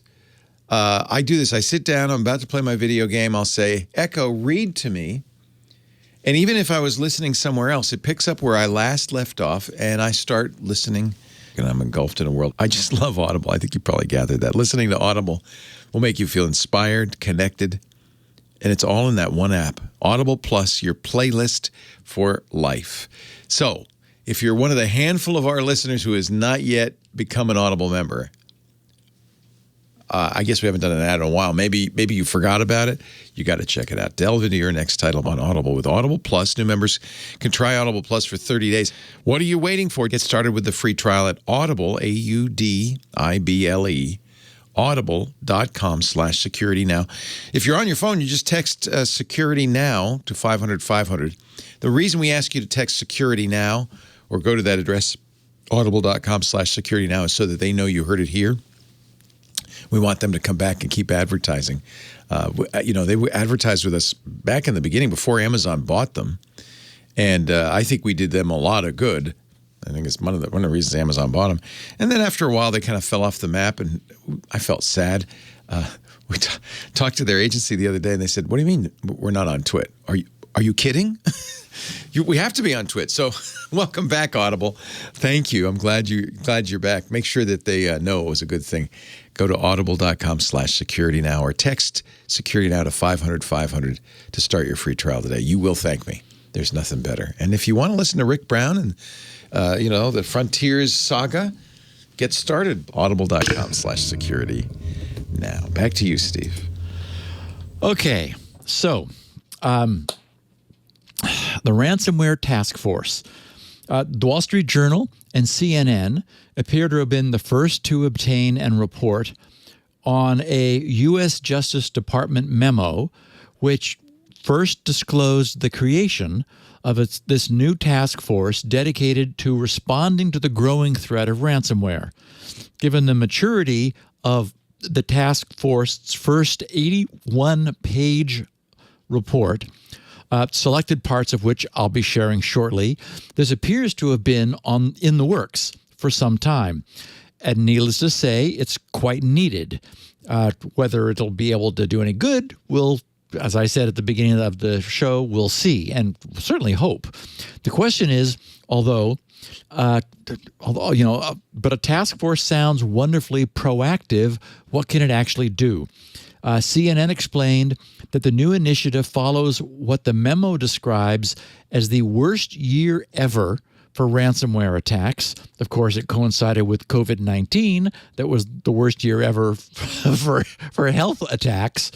It highlights how cybersecurity threats in general have become a major focus of the current administration following other recent high-profile network security incidents, such as the now believed to be Russian-backed SolarWinds hacking campaign, and of course, the Microsoft Exchange server vulnerabilities that Microsoft has attributed to Chinese hackers.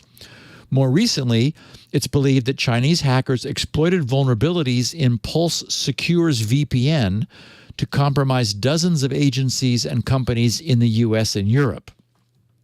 In a memo from Acting Deputy Attorney General John Carlin to DOJ department heads, U.S. attorneys, and the FBI last Tuesday, he said, although the department has taken significant steps to address cybercrime, it is imperative that we bring the full authorities and resources of the department to bear to confront the many dimensions and root causes of this threat, unquote. So this new task force will pull together and unify efforts across the federal government to pursue and disrupt ransomware attackers. And to that I say, good luck to you. Actions could include everything from takedowns of servers used to spread ransomware to seizures of these criminal enterprises' ill-gotten gains to the degree that's possible. We'll be talking about that a little bit more in a second. In addition, the DOJ plans to devote more resources to training and intelligence sharing, as well as reaching out to the private sector more than they have, to gain insight into ransomware and extortion threats. As we know, during the past few years, ransomware attackers have increasingly targeted schools, hospitals, city governments, and other victims that are perceived to have weaker security or to have an ability to pay. Brian Krebs covered this news also, and he opened with, quote, some of the world's top tech firms are backing a new industry task force focused on disrupting cybercriminal ransomware gangs by limiting their ability to get paid and targeting the individuals and finances of the organized thieves behind the crimes. And Brian continued, in an 81-page report delivered to the Biden administration this week, top executives from Amazon, Cisco, FireEye, McAfee, Microsoft, and dozens of other firms joined the U.S. Department of Justice, Europol, and the UK National Cybercrime Agency in calling for an international coalition to combat ransomware criminals and for a global network of ransomware investigation hubs. The Ransomware Task Force, he wrote, urged the White House to make finding, frustrating, and apprehending ransomware crooks a priority within the U.S. intelligence community and to designate the current scourge of digital extortion a national security threat. An internal DOJ memo reportedly, quote, calls for developing a strategy that targets the entire criminal ecosystem around ransomware, including prosecutions, disruptions of ongoing attacks, and curbs on services that support the attacks, such as online forums that advertise the sale of ransomware or hosting services that facilitate ransomware campaigns, unquote. So, according to security firm Emissoft, whom we've quoted before, although almost 2,400 U.S.-based governments, healthcare facilities, and schools were victims of ransomware in just last year, 2020. The task force report observes, quote, the costs of ransomware go far beyond the ransom payments themselves. Cybercrime is typically seen as a white-collar crime, but ransomware is profit-driven and non-violent in the traditional sense that has not stopped ransomware attackers from routinely imperiling lives. And of course, we were just talking about last weekend's Scripps attack that brought down 4 hospitals and all of their ancillary satellite-related services. Okay, so let's plow into the report to see what this task force is planning. The 81-page document published by the IST, the Institute for Security and Technology's Ransomware Task Force, is titled Combating Ransomware, a Comprehensive Framework for Action, Key Recommendations from the Ransomware Task Force. And I have to say that the framework is indeed comprehensive. Not that it may make any difference, but okay, we know clearly after looking at this what the problem is. It does demonstrate a lot of thought and that work has been going on behind the scenes to get the project to this point. So it is not an empty 81 pages. It opens with a framing statement that's meant to lay out the problem and the scope of the report's effort. It's not long. This is what it has to say. It says, we are, and there was like I think it was an 8-member committee of mostly industry who wrote this. So they're speaking collectively saying, we're honored to present this report from the Ransomware Task Force. This report details a comprehensive strategic framework for tackling the dramatically increasing and evolving threat of ransomware, a widespread form of cybercrime that in just a few years has become a serious national security threat and a public health and safety concern. They wrote, ransomware is not just financial extortion. It is a crime that transcends business, government, academic, and geographic boundaries. It has disproportionately impacted the healthcare industry during the COVID pandemic and has shut down schools, hospitals, police stations, city governments, and U.S. military facilities. It is also a crime that funnels both private funds and tax dollars toward global criminal organizations. The proceeds stolen from victims may be financing illicit activities ranging from human trafficking to the development and proliferation of weapons of mass destruction. Tackling ransomware will not be easy. There is no silver bullet for solving this challenge. Most ransomware criminals are based in nation-states that are unwilling or unable to prosecute this cybercrime. And because ransoms are paid through cryptocurrency, they're difficult to trace. This global challenge demands an all-hands-on-deck approach with support from the highest levels of government. Countless people around the world are already working tirelessly to blunt the onslaught of ransomware attacks, but no single entity alone has the requisite resources, skills, capabilities, or authorities to significantly constrain this global crime enterprise.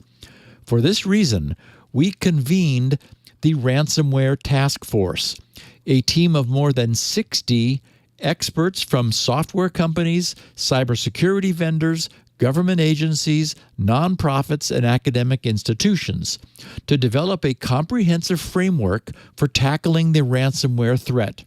Our goal is not only to help the world better understand ransomware, but to proactively and relentlessly disrupt the ransomware business model through a series of coordinated actions, many of which can be immediately implemented by industry, government, and civil society. Acting upon only a few of these recommendations will not likely shift the trajectory, but the task force is confident that implementing all of them in coordination with speed and conviction will make a significant difference. While we have strived to be comprehensive, we acknowledge that there will be areas we've not addressed or on which we could not come to consensus. Prohibition of payments is the most prominent example. The task force agreed that paying ransoms is detrimental in a number of ways, but also recognized the challenges inherent in barring payments. Just as we have been grateful to stand on the shoulders of those that came before us, We hope our efforts and investigations will fuel the thinking and recommendations of those who come after. We urge all those with the ability to act to do so immediately. The ransomware threat continues to worsen by the day, and the consequences of waiting to respond could be disastrous. More than money is at stake. Lives, critical infrastructure, public faith in the legitimacy of our institutions, the education system, and in many ways, our very way of life depend on taking action. As a final note, we would like to offer our sincere thanks to the members of the Ransomware Task Force who responded to our call and generously dedicated their time and energy into developing the recommendations included in this report. Okay, so that's nothing we would not expect. This introduction was followed by an executive summary, which I'm going to spare everyone from enduring. It added very little and was largely repetitive. The report does contain an interesting and informative infographic. It pretty much leads with it. This shows 3 or 4 factual bullet points. The average downtime due to a ransomware attack is 21 days. Yikes. Which, I know. That's a lot of downtime. Holy That cow. is, 3 weeks, right? Yeah. Which means some people get up quicker, some people get up longer, but 3 weeks of That's outage. really a long time to be out of business. Yeah. The average days it takes for a business to fully recover from an attack, 287 days. So what? Like 2/3 of a year That's amazing. to fully recover. Yeah. 9 months. Yeah. Yep. Victims paid in ransom in 2020, which is a 311% increase over the prior year. The average amount paid, the total amount paid in 2020, $350 million. Yeah. And the bigger And of that course- is, the more you're going to get because it's lucrative. Yes. Talk about incentive. Yeah. Boy. And here's the average payment in 2020, which represented a 171% increase over 2019. The average ransom, $312,493. So a little over $300,000 paid in ransom. So, And of course, this task force is not recommending you pay. This is all about how not to pay, how Correct. not to get bit, and then if you do get bit, how Yes. to remediate. Yeah, And I think that and- needs to be done. I mean, is this for government, companies, or is it for everybody? So it's largely a call to action. Yeah. It's sort of like the first steps for beginning to move on this. Yeah. This went to the Biden administration in an 81-page report. And it has three levels of hierarchy of action items and bullet points that, again, I'm going to spare our listeners because it's what happens when you have a bureaucracy. But I would argue you can't get started without It needs to be done. It absolutely has to be done. Yes. So I scanned the entire report, and I have pulled out some of the most interesting pieces. When we began this podcast, you and I, Leo, nearly 16 years ago, thanks to your insight that this might be something useful, extracting payment from a victim and receiving it without exposure was an unsolved problem for cyber criminals. Sending cash to Russia by Western Union was what we typically saw, and we talked about it on the podcast, but as we know, that was then.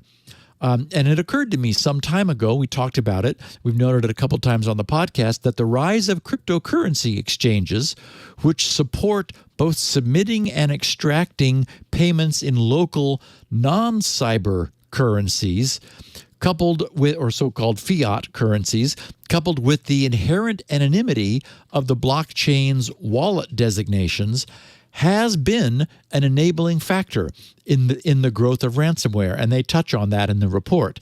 The task force agrees, but it turns out there's much more to it than I knew or than we've ever discussed. Here's what the report explains about the role of cryptocurrency and the complexities its use introduces. They said, the explosion of ransomware as a lucrative criminal enterprise has been closely tied to the rise of Bitcoin and other cryptocurrencies, which use distributed ledgers, such as blockchain, to track transitions. The use of cryptocurrency adds to the challenge of identifying ransomware criminals, as payments with these currencies are difficult to attribute to any individual. Often, the money does not flow straight from ransomware victim to criminal. It travels through a multi-step process involving different financial entities, many of which are novel and are not yet part of standardized, regulated financial payments markets. Ransomware criminals typically demand that victims send their ransom payments via Bitcoin, but after receiving the payment in a designated digital wallet, the criminals typically obfuscate these funds as quickly as possible to avoid detection and tracking. Their methods include chain hopping, which involves exchanging funds in one cryptocurrency for another, using any of a variety of cryptocurrency exchanges. The funds can be extremely difficult to trace after they have been exchanged. And to further shield themselves, ransomware actors may use money mule service providers to set up accounts or use accounts with false or stolen credentials. Ransomware criminals can also obscure their transactions through cryptocurrency mixing services, which muddy the public ledger by mixing in legitimate traffic with illicit ransomware funds. Some groups will also demand payments in currencies known as privacy coins, such as Monero, that are designed for privacy and make payments untraceable. However, privacy coins have not been adopted as widely as might be expected because they are not as liquid as Bitcoin and other cryptocurrencies, and due in part to regulation, this payment method may become increasingly impractical. Cryptocurrencies, they wrote, add to the challenge of ransomware because they are considered to be borderless. The cryptocurrency community is expressly focused on building a set of technologies designed to reduce compliance and financial processing costs. After obfuscating the extorted funds, ransomware criminals may either withdraw the funds into hard cash or because cryptocurrencies have become increasingly common and their value has been steadily rising, they may keep their profits in cryptocurrency and use them to pay for other illicit activities. While cryptocurrencies are difficult to trace, blockchain analysis can help interpret public blockchain ledgers. And with the proper tools, government agencies, cryptocurrency businesses, and financial institutions can understand which real-world entities transact with each other.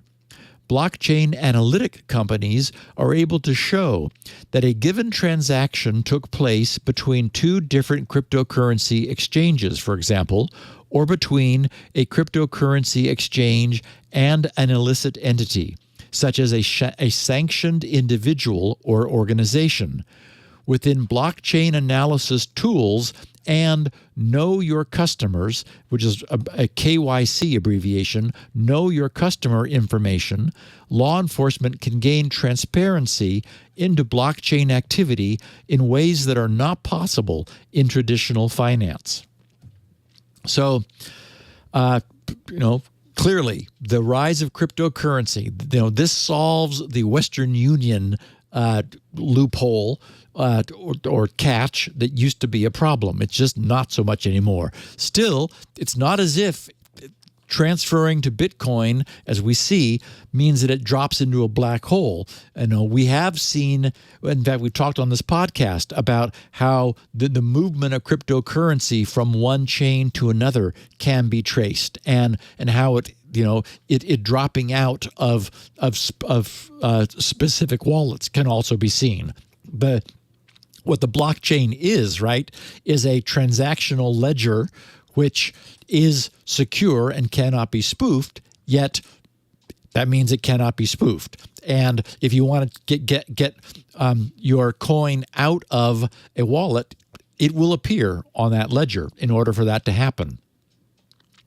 The report discusses also the rise of RAAS, Ransomware as a Service, that threat model and problem. The report observes that, quote, carrying out a ransomware attack does not require technical sophistication. Ransomware as a service is a business model that provides ransomware capabilities to would-be criminals who do not themselves have the skills or resources to develop their own malware. They would make a good start just taking down some of those, right? Those would probably be pretty easy to get rid of. Right. I did note, I didn't have it in the show notes, but apparently there are some dark web sites where law enforcement has begun to post on, in the dark web forums, little warning notes like, sooner or later you're going to make a mistake. Will be waning. So it's just, to add a little bit of a creep factor. And I'm sure, it's like it's, on its face, it's blown off. But at some point, as they do make arrests, and I forgot to mention that as part of the Emotet takedown, there were individuals in Ukraine who were arrested as part of this. So some of the people behind the Emotet Botnet are currently arraigned and are they're moving through the local justice system for them. In 2020, 2/3 of the ransomware attacks analyzed by the cybersecurity firm Group IB were perpetrated by cyber criminals using the ransomware as a service model. 2/3. So this model follows similar evolutions in the mainstream software and infrastructure industries, which have seen success from, like software as a service and infrastructure as a service, in the traditional on the internet. It's like, hey, that works. Let's try it. And we've talked about how successful it is.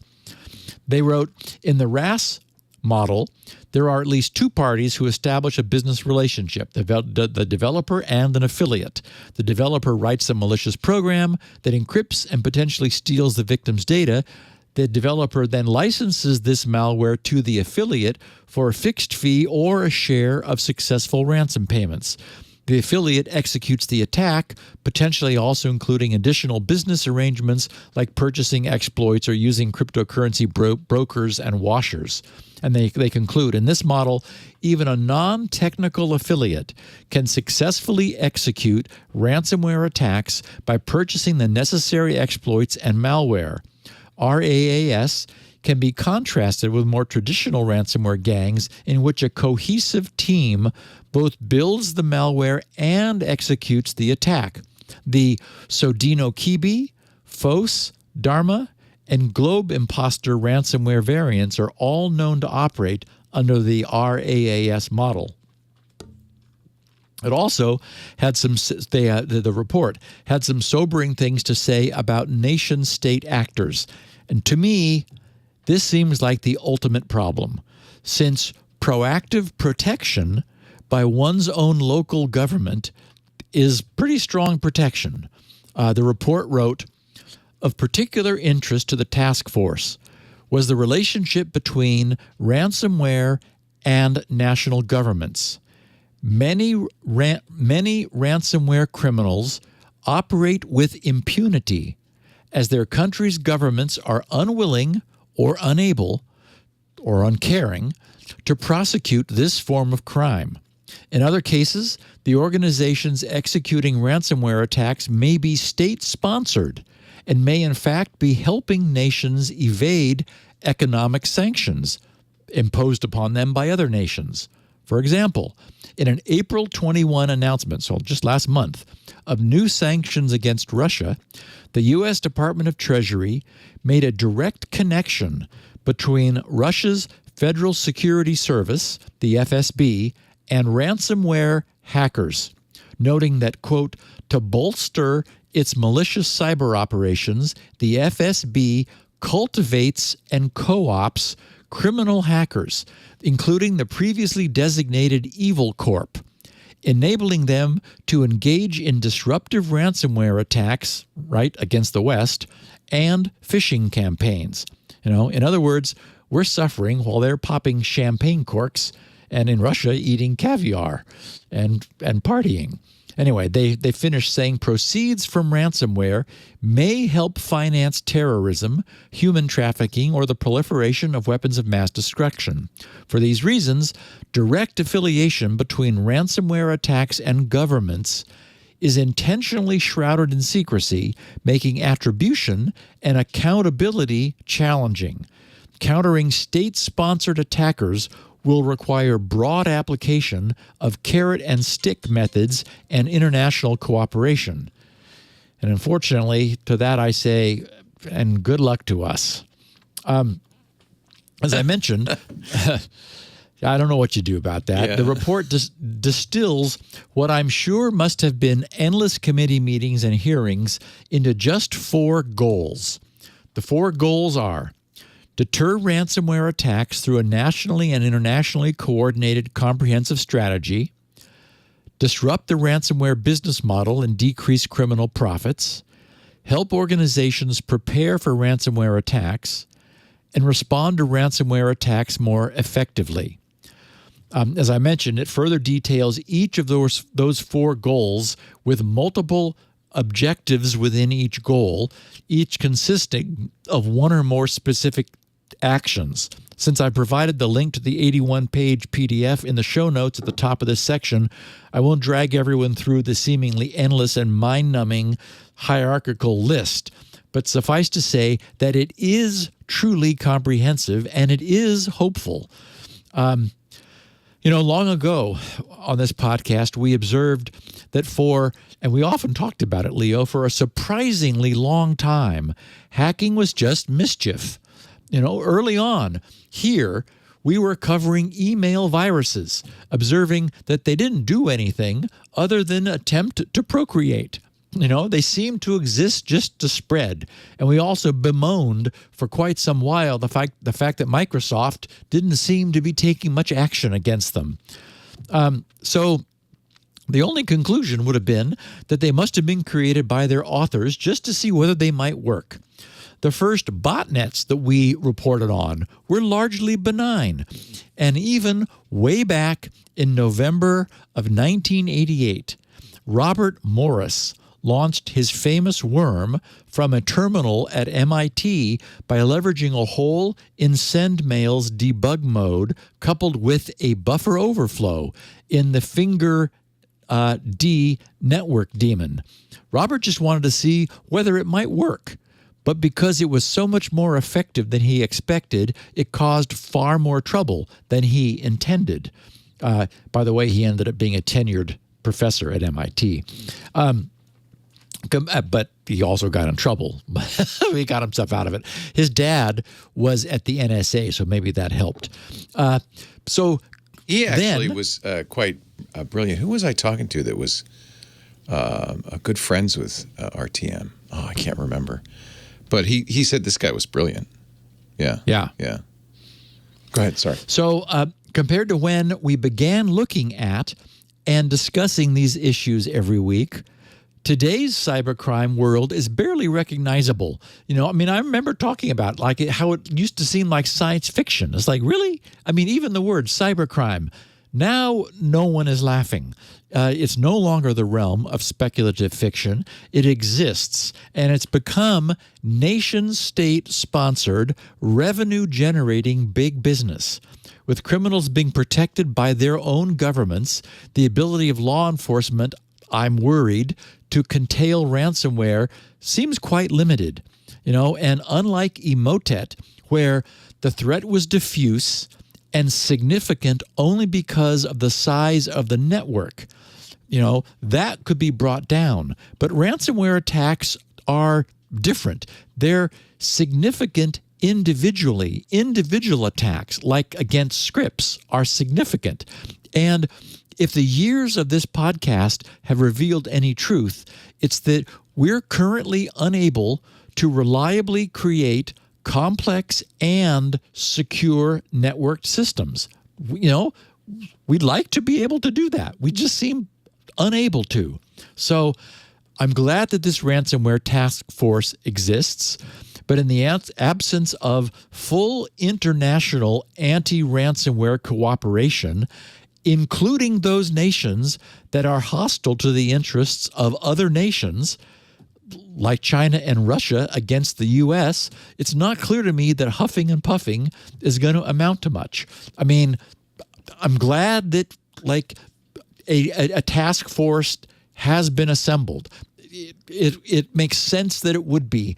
I mean, these things got to be so recurrent that I stopped talking about them on the podcast because it was just, there is a sense of, well, you've seen one, you've seen them all. But the good news is, we have an administration that looks like they're willing to take action. There is a carrot and stick. They're in their sanctions against Russia. They did talk about state-sponsored ransomware crime gangs, which have been traced back there. So we'll see if some of this can be dealt with. But again, Leo, as you said, we spotted the problem. The problem is it makes money. And it's difficult to stop something that makes money. Yeah. But I think there's all sorts of things a task force could attack besides the ransomware as a service, which clearly makes it way too easy for any idiot to do this. You should have a certain level of skill if you're going to get into this. But also teach companies how to prevent and mitigate ransomware attacks. I mean, you're never going to stop malware ever, but you can do a lot to help people protect against malware. And I think that, that's one. I don't know how much the task force is going to work on that, but that's, I think, a huge and very valuable effort. Maybe they could do a contract with IT Pro TV to create an educational video. Most of our sponsors help you in one way or the other with this kind of stuff. Certainly on this show, anyway. I was thinking about Robert Tappan Morris because, every time you think of his name, you think of the Morris worm and you think of the first computer virus. But and he was the first person ever convicted under the Computer Fraud Act and all that. But, right.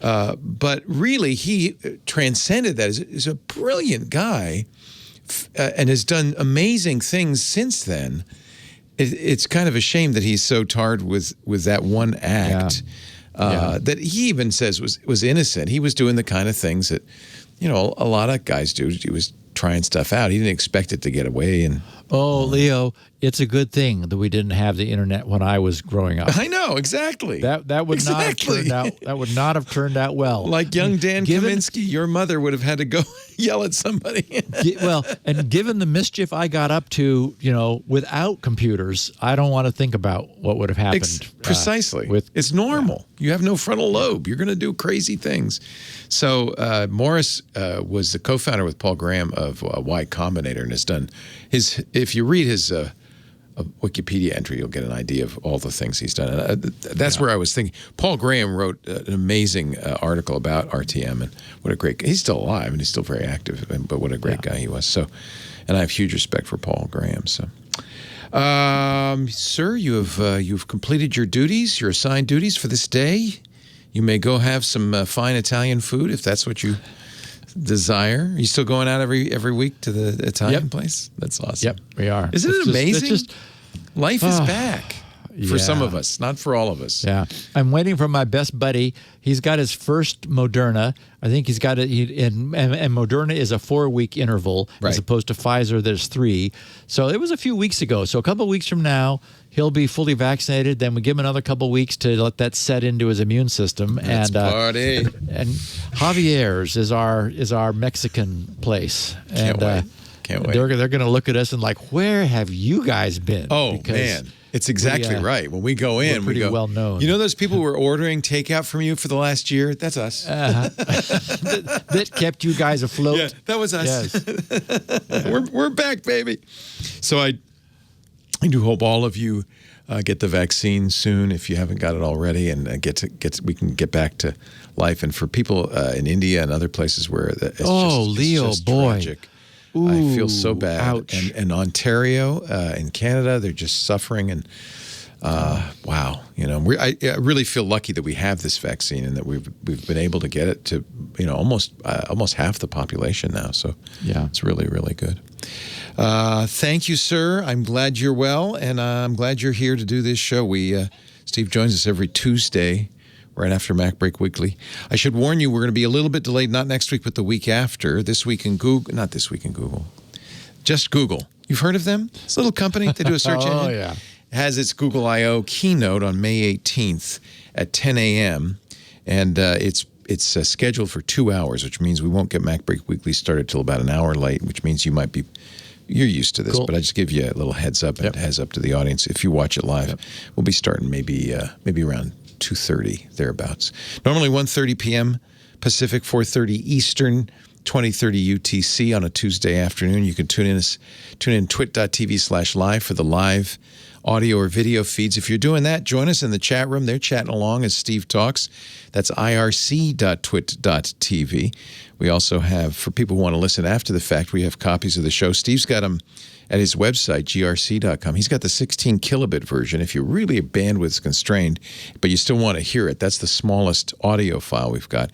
He also has an even smaller file, but it's not as fun. You can read because we've got transcripts. I think most people read as they listen or do what I do, which is use the transcripts to search, because it's a great way to jump into a particular part of a show to find the thing you're looking for. All of that's at grc.com, along with SpinRite, the world's best mass storage. See, I got it right this time. You got it right the first time. The world's best mass storage, maintenance, and recovery utility. 6.0 is out now. You can get it, and we'll get a free upgrade to 6.1, which is in active development and will be out soon. Well worth getting. Everybody who has mass storage of any kind should have SpinRite. While you're there, grc.com has so many other fun things, like all of the rest of it's free, like Shields Up to test your router, and I can go on and on and on. The DNS benchmark is very valuable if you're choosing a DNS server. Just check it out, grc.com. We have audio and video of the show at our site, twit.tv/SN for security now. When you get there, you'll also see a link to a YouTube channel. All the shows are there. If you're for some reason like YouTube, you can also subscribe in a podcast program. That actually is probably the best way, because then you can automatically get it the minute it's available, and you have it ready for you whenever you're in the mood. Pocket Cast, Stitcher, Overcast, Shoutcast, all of the usual suspects. If your podcast player has a review section, please leave us a 5-star review. You want everybody to know about Security Now. This is an important show for everybody to listen to, I think, every week. And don't forget, we have another way to participate, and that's our brand new Club TWiT.